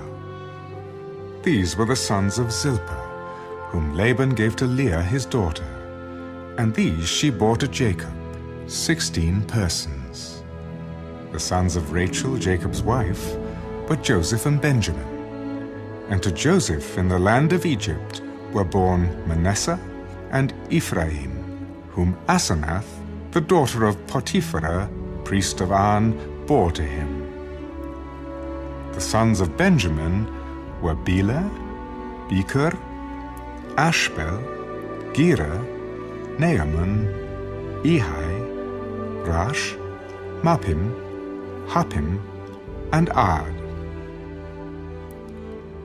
These were the sons of Rachel, who were born to Jacob, 14 persons in all. The son of Dan was Hushim. The sons of Naphtali were Jaziel, Guni, Jezer, and Shillem. These were the sons of Bilhah, whom Laban gave to Rachel his daughter, and she bore these to Jacob, 7 persons in all. All the persons who went with Jacob to Egypt, who came from his body, besides Jacob's sons' wives, were 66 persons in all. And the sons of Joseph who were born to him in Egypt were 2 persons. All the persons of the house of Jacob who went to Egypt were 70. Then he sent Judah before him to Joseph to point out before him the way to Goshen. And they came to the land of Goshen. So Joseph made ready his chariot and went up to Goshen to meet his father Israel. And he presented himself to him, and fell on his neck, and wept on his neck a good while. And Israel said to Joseph, "Now let me die, since I have seen your face, because you are still alive." Then Joseph said to his brothers and to his father's household, I will go up and tell Pharaoh, and say to him, My brothers and those of my father's house who were in the land of Canaan have come to me, and the men are shepherds, for their occupation has been to feed livestock. And they have brought their flocks, their herds, and all that they have. So it shall be when Pharaoh calls you and says, What is your occupation? That you shall say, Your servant's occupation has been with livestock from our youth even till now, both we and also our fathers, that you may dwell in the land of Goshen, for every shepherd is an abomination to the Egyptians.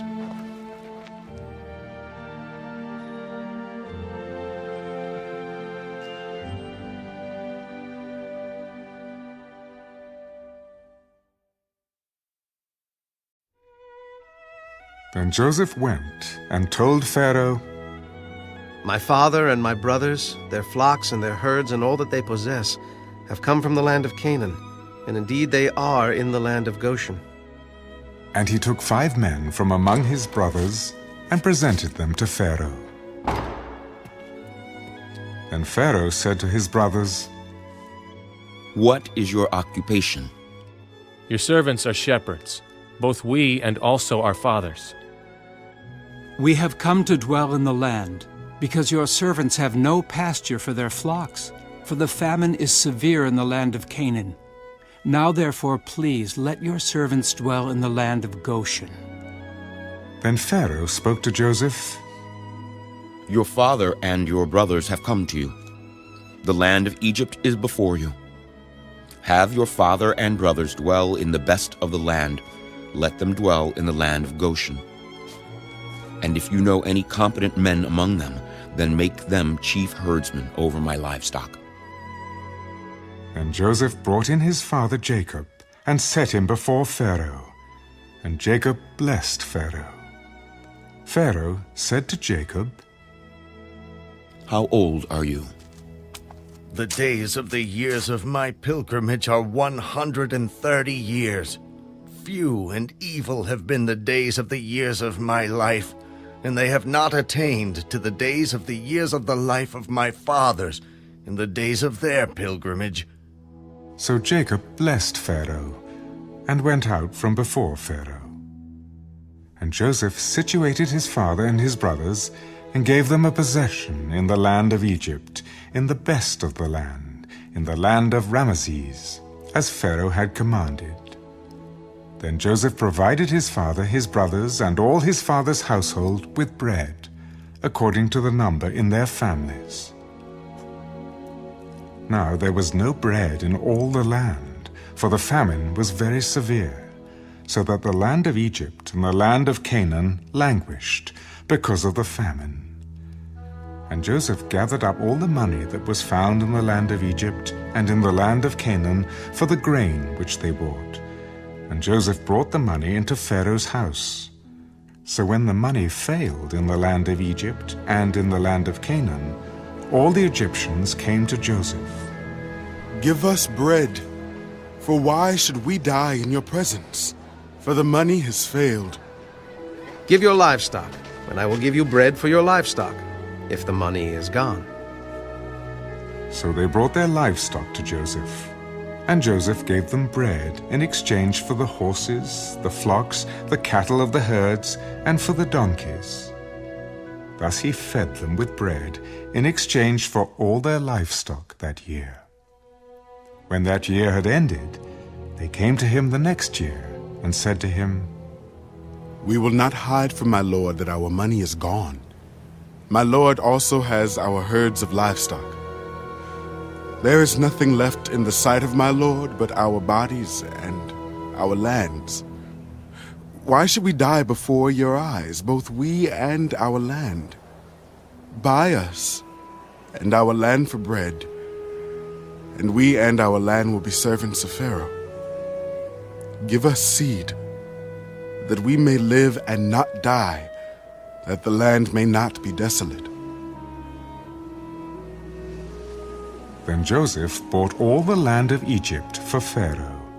For every man of the Egyptians sold his field, because the famine was severe upon them. So the land became Pharaoh's. And as for the people, he moved them into the cities, from one end of the borders of Egypt to the other end.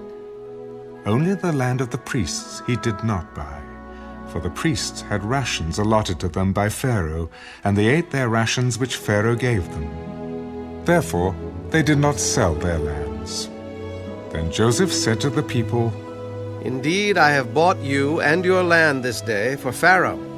Look, here is seed for you, and you shall sow the land. And it shall come to pass in the harvest that you shall give 1/5 to Pharaoh.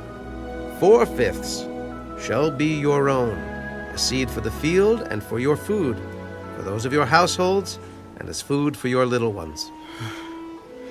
You have saved our lives.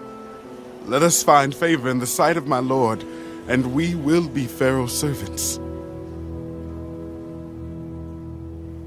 And Joseph made it a law over the land of Egypt to this day, that Pharaoh should have 1/5, except for the land of the priests only, which did not become Pharaoh's. So Israel dwelt in the land of Egypt, in the country of Goshen, and they had possessions there, and grew and multiplied exceedingly. And Jacob lived in the land of Egypt 17 years. So the length of Jacob's life was 147 years. When the time drew near that Israel must die, he called his son Joseph. Now, if I have found favor in your sight, please put your hand under my thigh and deal kindly and truly with me. Please do not bury me in Egypt, but let me lie with my fathers. You shall carry me out of Egypt and bury me in their burial place.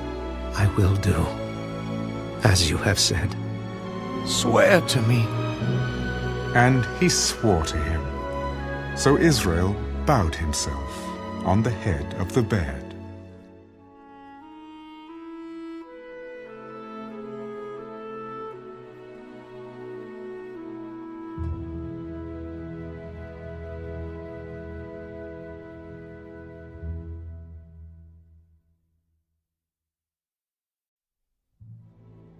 Now it came to pass after these things that Joseph was told, Indeed, your father is sick. And he took with him his 2 sons, Manasseh and Ephraim. And Jacob was told, Look, your son Joseph is coming to you. And Israel strengthened himself and sat up on the bed. Then Jacob said to Joseph, God Almighty appeared to me at Luz in the land of Canaan and blessed me and said to me, Behold, I will make you fruitful and multiply you, and I will make of you a multitude of people, and give this land to your descendants after you as an everlasting possession. And now your 2 sons, Ephraim and Manasseh, who were born to you in the land of Egypt before I came to you in Egypt, are mine, as Reuben and Simeon. They shall be mine. Your offspring, whom you beget after them, shall be yours. They will be called by the name of their brothers in their inheritance. But as for me, when I came from Padan, Rachel died beside me in the land of Canaan on the way, when there was but a little distance to go to Ephrath, and I buried her there on the way to Ephrath, that is Bethlehem. Then Israel saw Joseph's sons. Who are these? They are my sons, whom God has given me in this place. Please bring them to me, and I will bless them. Now the eyes of Israel were dim with age, so that he could not see.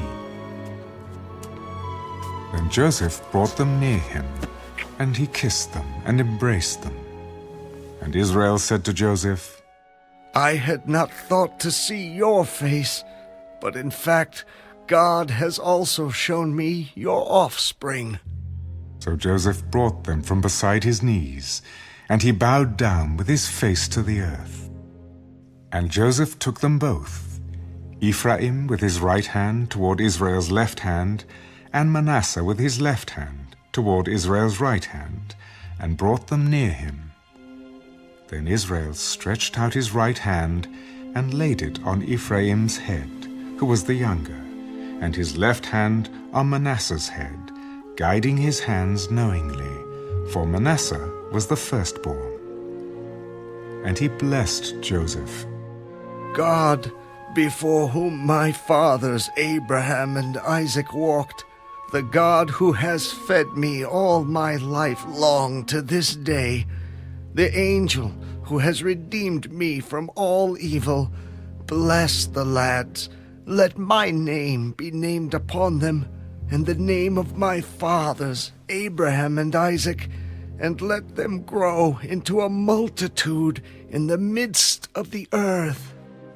Now when Joseph saw that his father laid his right hand on the head of Ephraim, it displeased him. So he took hold of his father's hand to remove it from Ephraim's head to Manasseh's head. And Joseph said to his father, Not so, my father, for this one is the firstborn. Put your right hand on his head. But his father refused. I know, my son, I know. He also shall become a people, and he also shall be great. But truly, his younger brother shall be greater than he, and his descendants shall become a multitude of nations. So he blessed them that day. By you Israel will bless, saying, May God make you as Ephraim and as Manasseh. And thus he set Ephraim before Manasseh. Then Israel said to Joseph, Behold, I am dying, but God will be with you and bring you back to the land of your fathers. Moreover, I have given to you one portion above your brothers, which I took from the hand of the Amorite with my sword and my bow.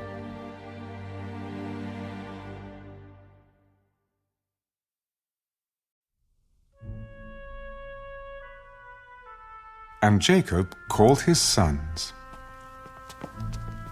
Gather together, that I may tell you what shall befall you in the last days. Gather together and hear, you sons of Jacob, and listen to Israel your father. Reuben, you are my firstborn, my might and the beginning of my strength, the excellency of dignity and the excellency of power. Unstable as water, you shall not excel, because you went up to your father's bed, then you defiled it. He went up to my couch. Simeon and Levi are brothers. Instruments of cruelty are in their dwelling place. Let not my soul enter their council. Let not my honor be united to their assembly. For in their anger they slew a man, and in their self-will they hamstrung an ox. Cursed be their anger, for it is fierce, and their wrath, for it is cruel. I will divide them in Jacob, and scatter them in Israel. Judah, you are he whom your brothers shall praise. Your hand shall be on the neck of your enemies. Your father's children shall bow down before you. Judah is a lion's whelp. From the prey, my son, you have gone up. He bows down, he lies down as a lion, and as a lion, who shall rouse him? The scepter shall not depart from Judah, nor a lawgiver from between his feet, until Shiloh comes, and to him shall be the obedience of the people, binding his donkey to the vine, and his donkey's colt to the choice vine. He washed his garments in wine, and his clothes in the blood of grapes.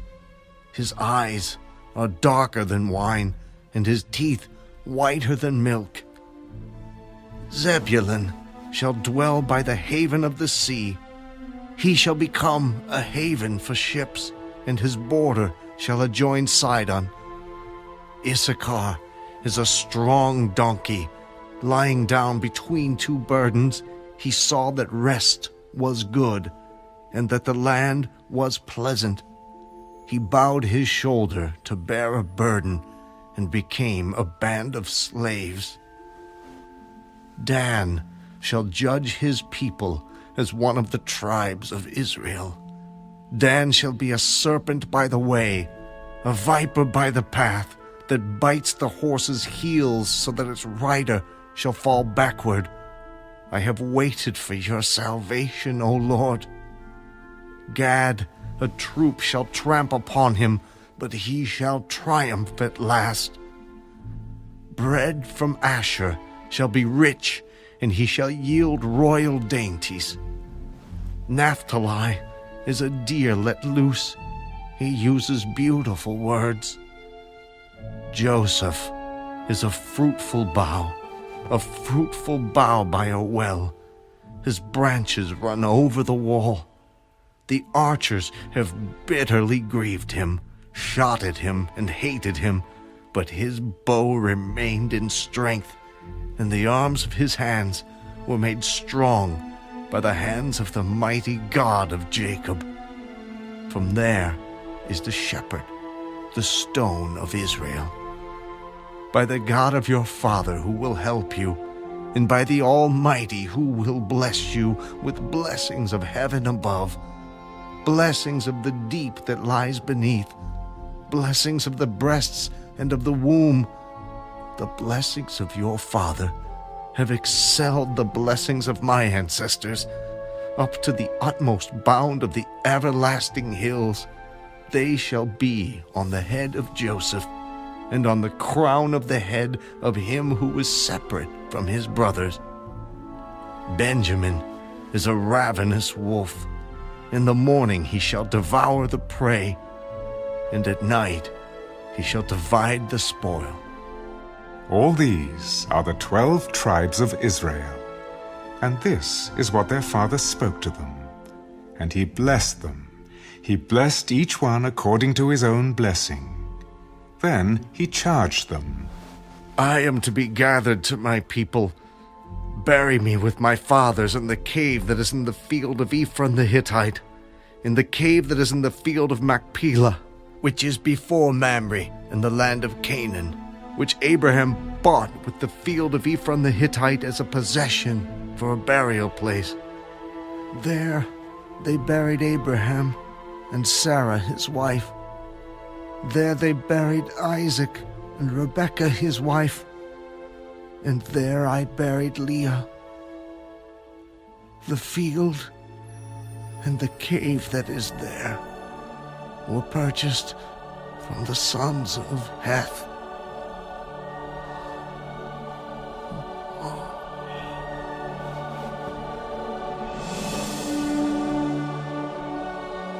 And when Jacob had finished commanding his sons, he drew his feet up into the bed and breathed his last, and was gathered to his people.